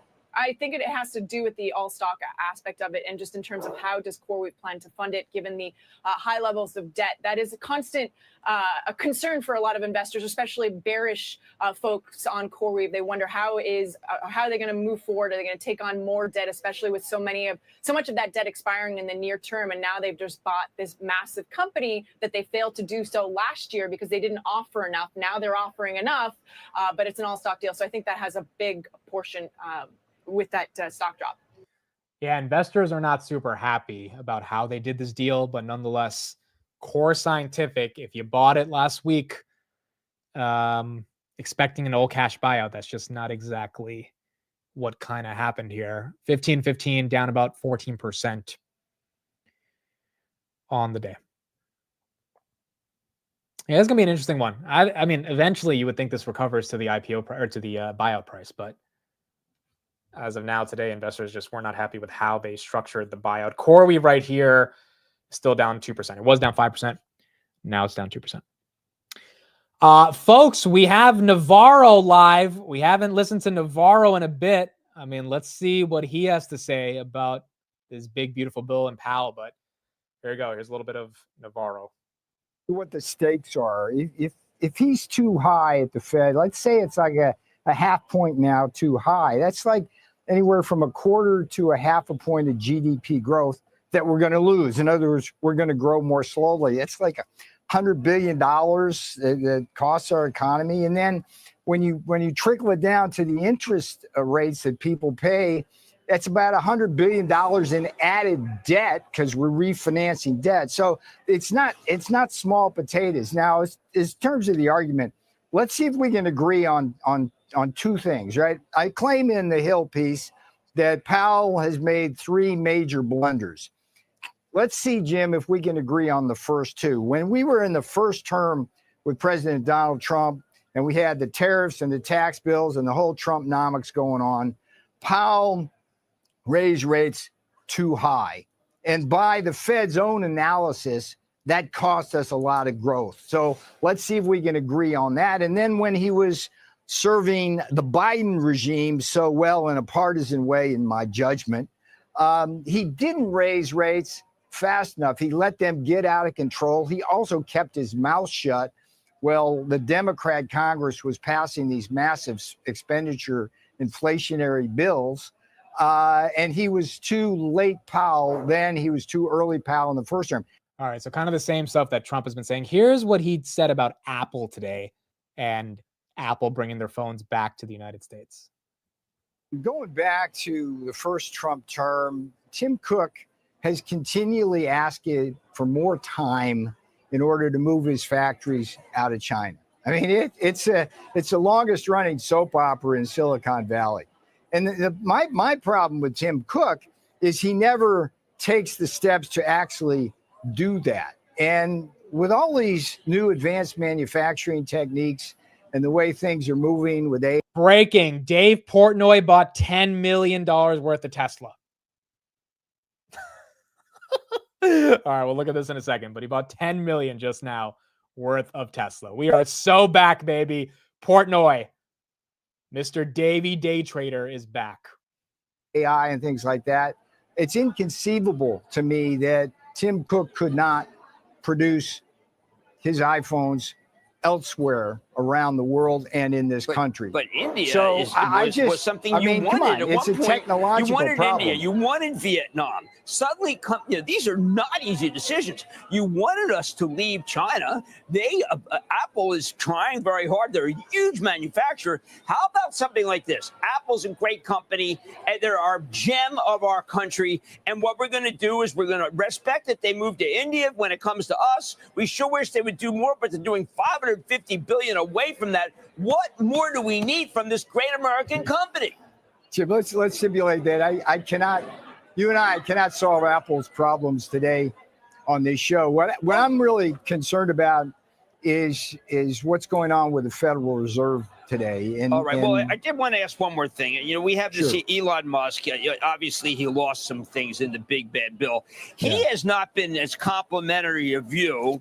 I know you too long to repeat the things that he said because I don't like that level of discourse, but obviously you must have a feeling about someone who does not think that you're as intelligent as I've known you for many years and has really, I think, used that kind of derision that I find to be not part of the discourse. What do you say back to him? Well, here's what I would say about Elon in terms of the big, beautiful bill, which is, I think, where the discourse should stay focused on. If you look at the analytics of this Congressional Budget Office, where they come up with a $2 trillion increase in the debt, it's the same kind of mistake they make that Jay Powell made in the first term. It's like when they scored the bill in 2018, they scored it wrong. They were a point off in GDP growth, and we got all sorts of revenues instead. So when you accurately score the bill, the big, beautiful bill, you get another point of GDP growth, which is a couple of $1 trillion. Again, this is the argument that Elon just doesn't agree with. The Trump administration's argument is if you look at the bill from a growth perspective, you pay for all of the money with GDP growth. I think, Elon is excited for GDP growth and he thinks Tesla's going to play a part there, but he also doesn't believe that that's going to be enough to deal with the amount of debt spending, which is assumed to be about 50 trillion in about 7 years. Right now we're at 37 trillion. And so, I mean, even if we grow our way out of it, the question is just how sustainable is that growth when the AI revolution is over, which might be a decade, might be 2 decades from now, but eventually you're not going to need that many NVIDIA chips if the entire world has bought up all the NVIDIA chips, right? There's probably a long runway, but eventually that build out will stop. And so the question then becomes, what is going to be the next growth curve to keep us going? And I think that's when Elon's going to say, well, the chickens are going to come home to roost and you're going to need to be able to deal with our spending. And it's just right now we're not doing that. Here is Mr. Portnoy buying up Tesla. I'm looking at the stocks. This is a stock. Someone said, hey, do stocks. And what do you think I'm talking about? How do you think this started? I'm looking at Tesla. It's down 7.5%. I'm debating, do I put 10 million into Tesla right now? Hope to make 10%. That's $1 million. That's how I look at the world. do stocks. What do you think I'm doing? You think this is just a kiddie show? Do you think we're just fucking sitting here playing tiddlywinks? I got my hammer here, and in my brain, it's cranking like this. Do I put 10 million in Tesla right now because it's down 7.5, and I wait till it gets 10%, which I think is 2 weeks? I make $1 million. I go to Saratoga. Opening day is this Thursday, even though it was really last week. But I'm jumping on a plane Wednesday, going to Saratoga. Do I take that million, wait for the Saratoga sale on Whitney Week, and buy $1 million gray horse? What do you think we're doing here?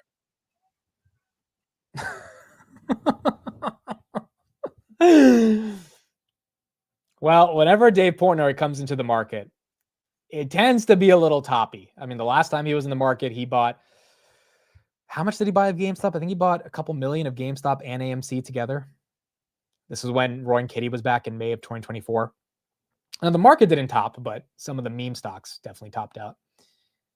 But I don't know, maybe 10 million in Tesla right now. Maybe it's going to work. Tesla's not doing as bad today, 7%. I don't think it's as bad as people thought it was going to be. 293 right here on Tesla.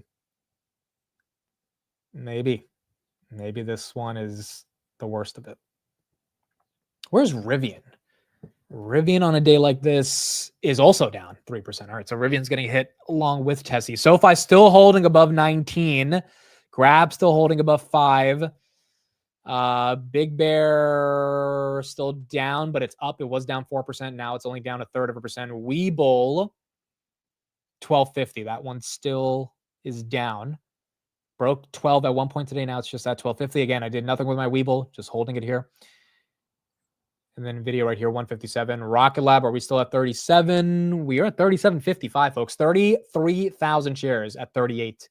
We got to 37.88 at one point on Rocket Lab.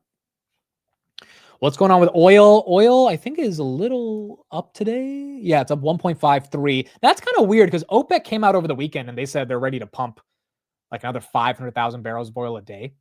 So there's got to be another headline that's taking oil higher because that should be a reason to keep oil stable. But that one is down. Lily 772, Palantir right here trying to get to 137, 136.70 on Palantir. In the last poll on Bitcoin, 55% of you said you would sell a Bitcoin if you got it for free. 45% said you would hold it. Look, it's fair. I have no issue with anyone saying they would want to hold the Bitcoin because at the end of the day, like the bull case on Bitcoin is obvious. We're going to keep spending a lot of money. People are going to want assets that don't inflate. There you go. Bitcoin becomes that store of value. It's just in the short term, could there be a better way to use that 100K? You know, maybe. But if it really is just a long-term thing, then holding it is not crazy. That'd be wild if I win though, right? Wouldn't it be wild if you win? Like any of you use that Robinhood and that even deposited $1 into your brokerage over the past month? Like you have at least one entry. Like it would be crazy if you get a free Bitcoin. It would be so crazy, bro. Like just a free 100 grand dropped on you. I wonder who does, but I hope it's someone in our community, bro. Or like someone that we know. Because like I feel like they would have to tweet that, right? If you won, I mean, maybe they want to keep it private too. That's fair. But like if it's someone we know, it'd be super cool if we could find out if they win. Amit, do you think this could be rigged? I don't think so. I think they're going to do it randomly.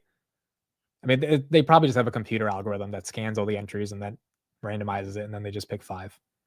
That's how they did it with the actual bricks of gold that they did a couple months ago. So I don't think it would be rigged from that perspective.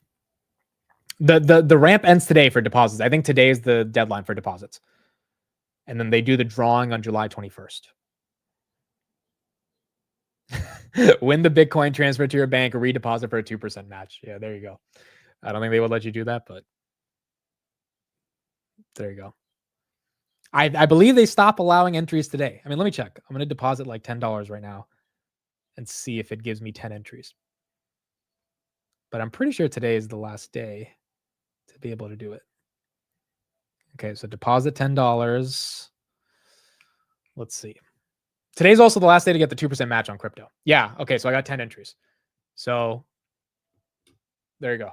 So today is the last day to deposit.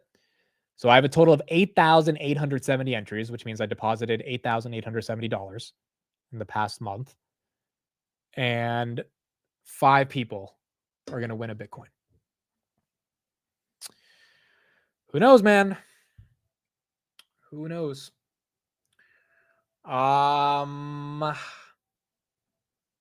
Okay, what else do we see? Dude, how is it almost already 12 o'clock? Holy crap. Dude, these days, they're just flying by. This whole year is flying by, bro. We're already in July. We're going to be in August soon.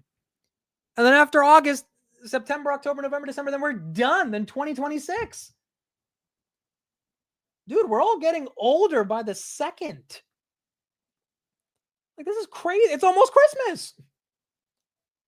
It's almost Christmas. My goodness, bro. It's freaking July. Like, it just feels like yesterday Trump was getting inaugurated and he was launching the meme coin. Like, I was on the train. I don't even know where I was going, but I was on the train somewhere when that news came out. And it's just like, dude, it literally, it's like, it feels like that was yesterday. Like, does anyone really feel like we're in July? Or like, it feels like January was yesterday. Amit, are you on Adderall? How are you always so wired? I'm not on Adderall and I don't drink coffee. But you guys give me all the energy I need in the morning. Also, the markets, too. The markets are exciting. Although today's been relatively flat. Nothing too crazy today. But it's kind of a natural high off analyzing the markets. But also, it's just like, dude, it's crazy that time is passing so quick. And it's like, one of the reasons I'm energetic about it is because I can't believe we're in July. Like, my birthday's in October. It's a couple months away. It's a couple months away. The Treasury reports a technical problem with the upcoming 13 and 26-week bill auctions causing concerns about government debt sales.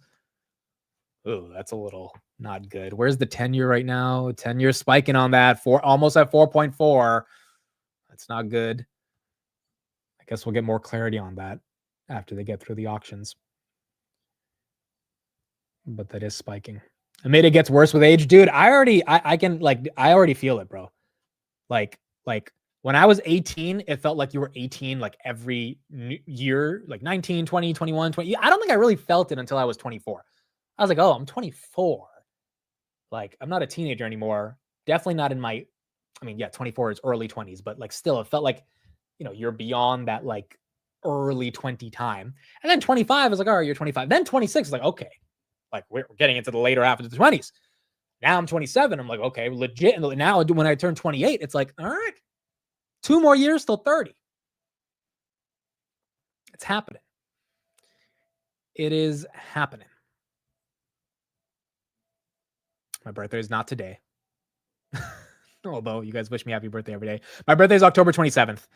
Samir says his birthday is October 11th and his son's is 10/23. Dude, there are so many October birthdays. I love it. I'm October 27th. There are so many October birthdays.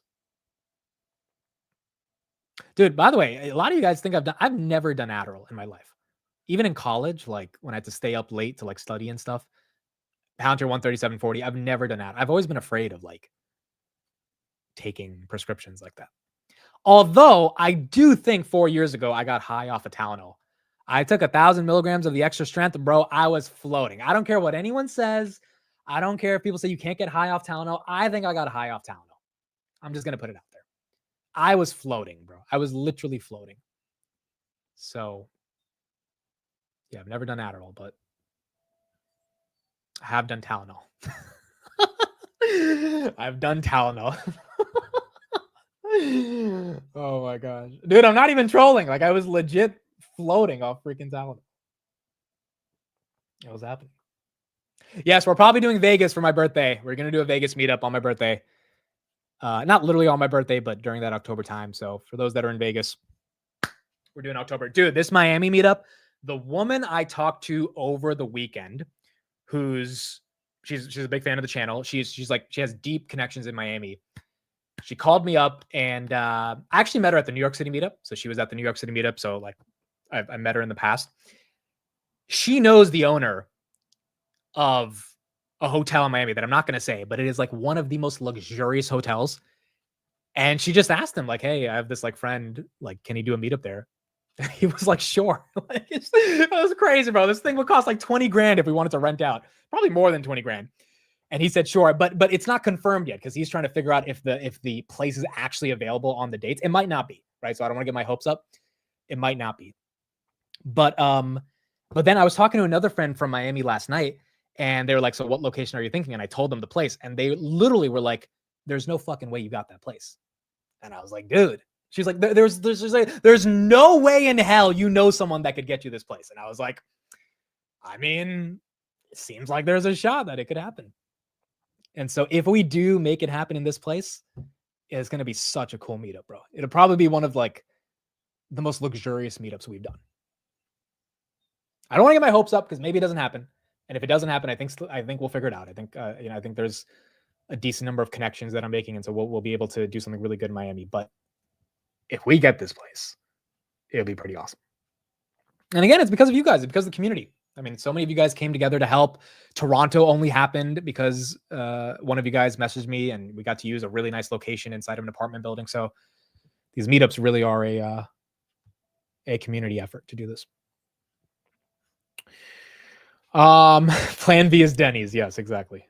Plan B is Denny's. It's not in the Wynn, bro. It's not the Wynn. It is a different hotel, bro. It is not the Win. Adar, thank you for the $10 super chat. You should really take a deep dive into Unity. Their setup looks a lot like Palantir before its massive breakout. I will put Unity on the list, and we will see what it's got here. I think the biggest thing about Unity, again, is are they doubling down on essentially their spot in the gaming universe? Again, it's a duopoly between them and Unreal Engine. And I think over the past, they had a really aggressive stock-based comp. They were not profitable. A lot of those things have started to get fixed, which is why I think the stock's getting a little bit of a bid. And they replaced the CEO who, again, in 2023 just did some weird stuff. The wild card here is if Apple relaunches Vision Pro, like in glasses, and Unity is kind of the de facto gaming partner they work with, that could be a catalyst. Maybe a Meta partnership on games could be a catalyst. But the technicals is from what I've seen on Twitter is what people are getting excited about when it comes to Unity. I just, I don't know if the valuation is the most attractive at these levels. But I agree. It's definitely worth a little bit of a deep dive. And we did a deep dive 2 years ago on Unity. Vitali, for those that remember when we were doing Finance Junkies, he was big on Unity. I don't know if he still holds it, but that's how I started learning about it. It's $11 billion market cap. So yeah, maybe it's worth doing a revisit, seeing if there's anything here.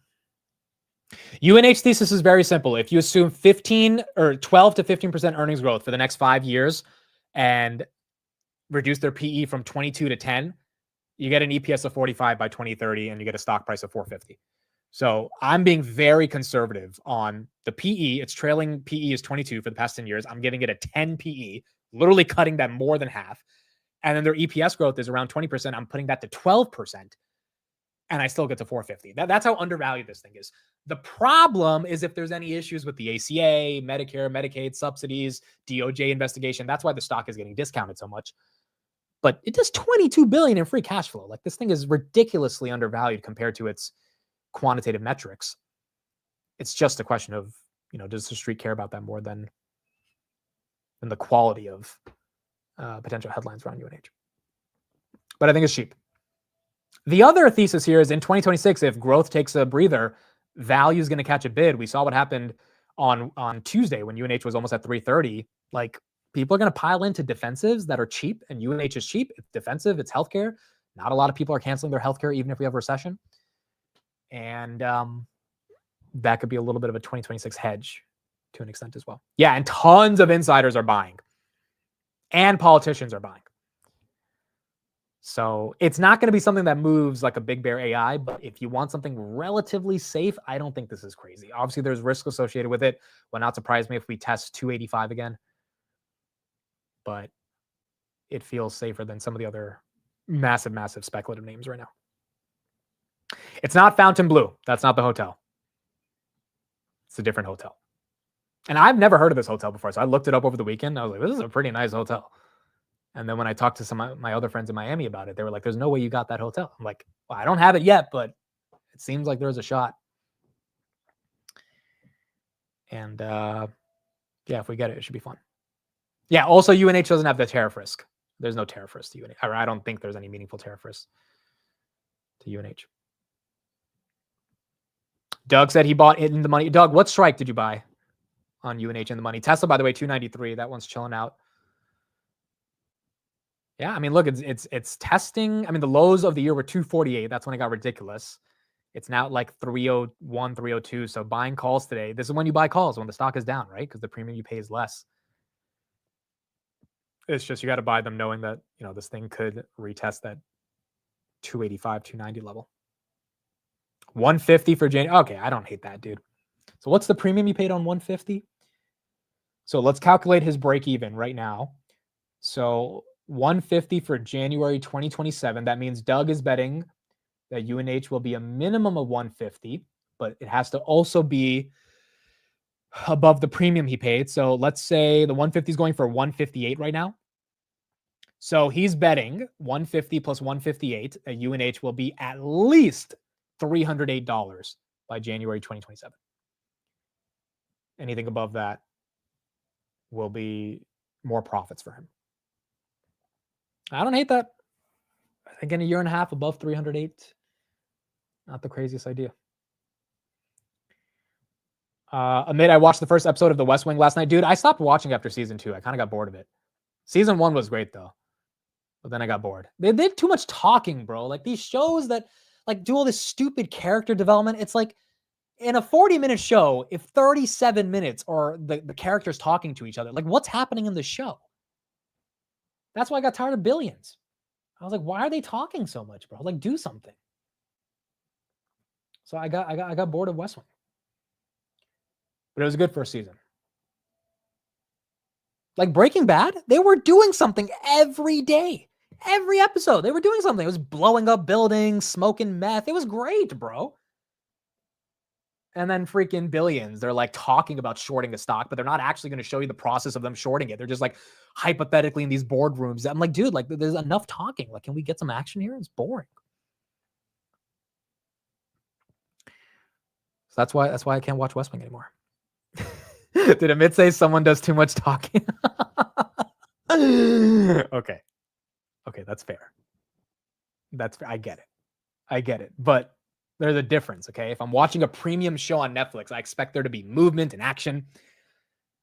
You know, a stream is someone talking, so there's a difference here. But still.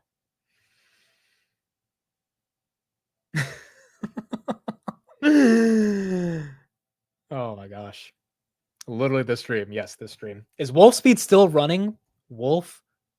Dude, it's up 118%. All right, put in the chat. Don't lie. Who chased this thing? Who chased it? Put in the chat. Who bought this thing? And then let me know what you're doing. Are you selling? Are you buying more? Who bought this at like $1 or like, what was it at this morning? 80 cents? Who chased this thing? Dude, I have to watch Lost in Translation. I have to watch it. Even though I did a good job convincing everybody I did. Even freaking Garcia, bro, he freaking clipped that part of the podcast. Like it was. I think I did a good job though. And I love Lost in Translation. I love that one too. Yeah, I love it. which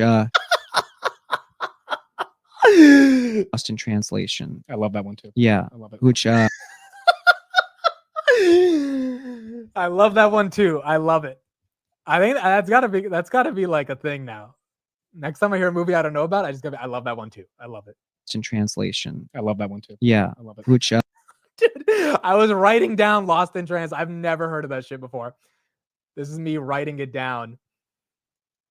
That was hilarious, bro. But Tom didn't expect I was like, you know, not really telling the truth. That he, you know, it's just like he felt comfortable because I told him I love that one too. You know, so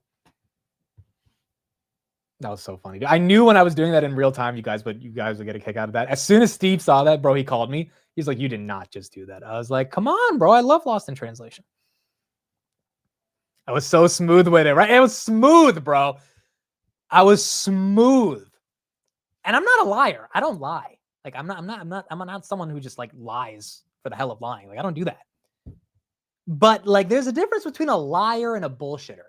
And there are some moments where like you have to, you know, bullshit your way out of certain things. You can call it gift of gab, whatever you want to call it. And when it comes to movies, you know, you got to put a little bit of the bullshit on if you don't know a lot of movies. And so, yes, I lie about movies, but outside of that, I guess that's why I've gotten so good at it. Okay, I'm not lying about the bricks, bro. You guys think I've been lying about the bricks for 3 years. That's one I'm not lying about. That one I'm not lying about. You can say whatever the hell you want. Those are real bricks. Those are real freaking bricks. Okay, first of all, I didn't lie about the stuff that matters. When he said, do I have a watch or luxury art? I could have lied and to make him like, because he was trying to like set up a scenario. And like sometimes, you know, you just agree with someone for the sake of them getting through the argument. I could have lied right there. It probably would have made a lot of sense to lie and just like have him, you know, be like, oh, okay, so you want to watch. And then he made the whole Da Vinci argument with Tesla. So it would have made sense for me to go along with it. But I knew that you guys would not let me live that down because I talk all the time about how buying watches and art and all that stuff is stupid. And also, I didn't want to lie about it. Like, I don't own watches or art, so why would I lie about that? But when it came to the movies, I couldn't resist, bro. I could not resist. Like, I had to take advantage of that. And it was a fun moment. So, all right, how many of you bought Wolfspeed? I don't see a lot of you guys in the chat saying you bought Wolfspeed. There's like 4 or 5 of you. So it's not like a ton of you loaded up on this or chased this. But for those that did, I mean, you're up 100%. You're up double on the day. You're up double on the day. Okay, Metallica was a troll. There's a difference between trolling and lying, especially after you admit it's a troll. Like that's just in good fun. But like actually lying is different. Dude, and I didn't actually lie. I said I love it. It's a good one. Do you have to watch a movie to say you love it? You could just say you love something for the hell of saying you love something. You don't have to watch a movie to say you love it. You could say you love it. To watch every movie in the world to say you love it. I think that's like a that's a authoritarian way of thinking how people should govern their love for movies, you know? So it was a fun moment though. It was a fun moment. My wife loves that movie. Dude, now I have to see that. I have to see it. Has anyone seen The Apartment 2? He's trying to debate this way out of no, I'm trying to bullshit my way out of this one. I'm not even trying to debate my way out of it. I'm trying to bullshit my way out of it. The Apartment was, well, even Steve didn't know about The Apartment. So that's how you know it was a niche movie pick that Tom Lee had. Because even I was like, do you know about The Apartment? He's like, no, I've never heard about that one. So that was a while ago. Yeah, I didn't know who Bill Murray was either, bro. Like when I should have, because Steve told me 2 weeks ago Bill Murray's in Caddyshack, but I forgot about it. I just wish I remembered what Steve said, and I could have been like, yeah, Caddyshack, that was awesome. That would have been a hell of a moment, because I would have really been like flowing in the moment and be like, yup, Bill Murray, Caddyshack, that's great. But instead, I just quickly moved the subject to the next question, because I was like, who is Bill? I didn't know who Bill Murray, there's nothing I could say. I didn't know anything about it. Trump is not live, bro. I don't think Trump is live. Is he live?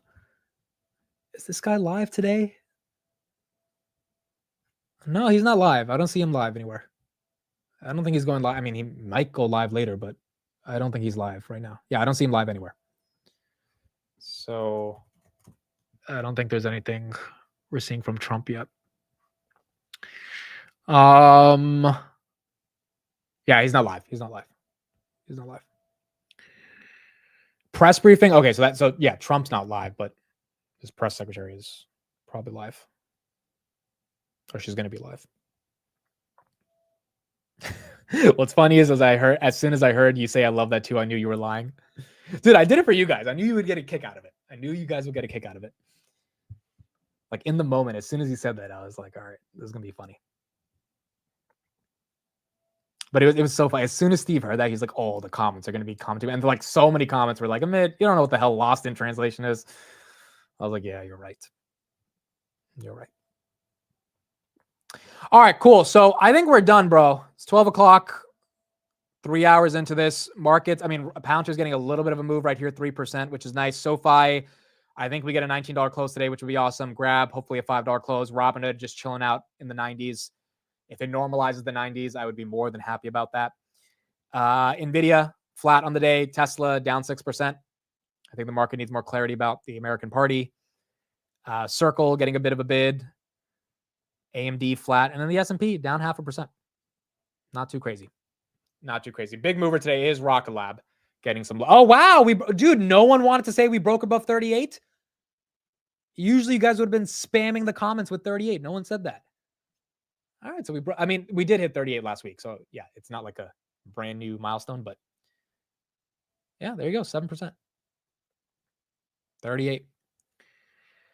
I did not expect Rocket Lab to do well for me this year, bro. I really just Rocket Lab I genuinely bought as like a long-term, okay, I'm just going to keep this. It's a small SpaceX and we'll just add to the position on dips. But it's been great this whole year. I didn't expect it. I'm up 65% on Rocket Lab. I did not expect that this year. Hims is still my loser, bro. Hims down 17%. I have not had time to look into anything around Hims. I know I need to listen to that Hims House podcast you guys recommended. I literally have not had the time to listen or watch it, but I'm going to try to do that and see if I can get a better understanding of how to think of that one as well. There was no news update on Grab outside of the COO had a conference where he talked about a bunch of things. I will leave a link right here in the chat to someone who did a summary of that on X. So you can read through that, but yeah, outside of that, I don't think there's any fundamental news today. All right, cool. That is it for us. Pouncer right here, 138.46. Tessie 294. Robin at 93.37. S&P 622. Grab above 5. Rocket Lab around 38. Google 177. Again, Pouncer 138.50. S&P 622. Word of the day. Let's do it. What do we got? Word of the day is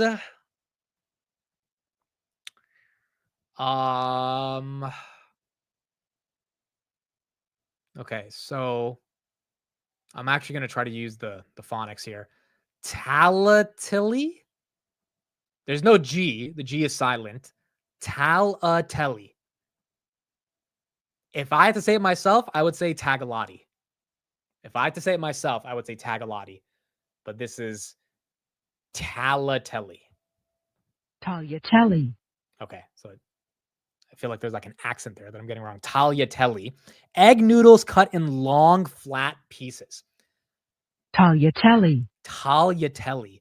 The market stall sold bundles of handmade tagliatelle. The chef tossed the fresh tagliatelle with wild mushroom sauce. Have I eaten this before? I have eaten this before. It's just pasta. It's pasta. I've definitely ate this before. I would have said Tagaletti. I would have definitely. This looks like tailgate to me. Like as soon as I saw this, I was thinking tailgate. Taglialetti. Okay, cool. Pasta. That's what we got. It's just effing fettuccine. I mean, it doesn't look exactly like fettuccine. It looks like a thicker version of fettuccine. I love fettuccine. It just looks like a thicker version of it. But it's pasta. There you go. All right, that's it. Thank you, everybody. We'll be back on the market close. No earnings today, but we do have earnings on Thursday. And yeah, we'll keep going from there. And that's it. Wait. I swear on my life, bro. I swear on my life, I'm not trolling with fettuccine. Is that not how you say it? It's not a Metallica. I swear on everything, bro. I've had too straight of a face to set you guys up like a Metallica. Is that not how you freaking say it? It's fettuccine. I really am not trolling, bro. Like if I was trolling, I wouldn't have been able to like keep it that straight of a face. Like I just like, how do you say this shit? How do you say? I've been saying it fettuccine for like my whole freaking life, bro. How do you? Dude, I'm not trolling, bro. Hold on. How do we say this? Fettuccine. It's Chini? I promise I've been saying Toonie for the past like 15 years, bro. It's Chini? Fettuccine. Dude, if I was trolling, I would have said it by now. I promise I would have said it by now. I like we've got to get a video of me on some market open talking about fettuccine because I've like promised I love Italian food. I've probably said it before. Like fettuccine, that's how you say it? Dude, it's like you can't be that dumb. No, I guess I am, bro. Fettuccine. It looks like fettuccine, dude. It doesn't look like a fettuccine. Like how does this scream chini to you? This chini, like this is all right, whatever, bro. Whatever. It is what it is. It is what it freaking is. Fettuccine. I promise, dude. I thought it was fettuccine. Like this is actually embarrassing for me. So it makes more sense for me to say I'm trolling to get out of this, but I'm genuinely not trolling. I thought it was fettuccine. Log off. I feel like I've been saying fettuccine for 15 years, bro.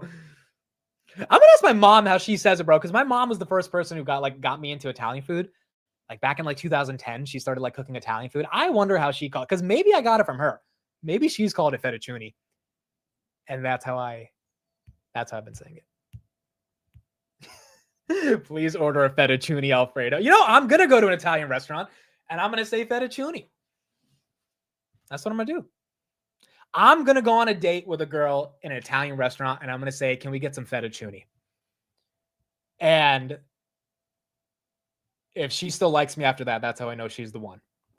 If she can handle my mispronunciations, that's going to be my test, bro. If you can handle my mispronunciations, then you can see through just the surface level. That's how we're going to do it. Dude, I really thought it was fettuccine, bro. Like this is like a revelation for me, dude. I live in Jersey.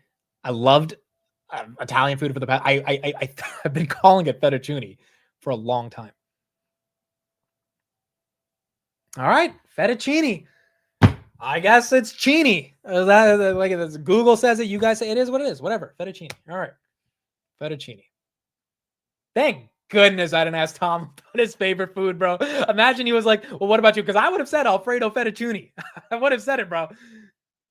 I should have asked him his favorite food. If he said, "What's your favorite?" I would have said Alfredo fettuccine, and then 150,000 people or whatever who watched that video, that would have been actually a bit more embarrassing. So, all right, so we're gonna troll Steve on this now. We're gonna troll Steve. So next time Steve's on the show, we're gonna troll him on fettuccine. We're gonna let's see. We're gonna troll Steve. We trolled him on Metallica. We're gonna definitely troll him on fettuccine now. So there you go. All right, that's it for me. Thank you, everybody. I appreciate the revelation today. I guess it's fettuccine. I'll see you guys later on the market open. Bye, everyone. Or the market close. See, the fettuccine's messing up. See, it's just messing up everything. I'll see you guys later. Bye, everyone.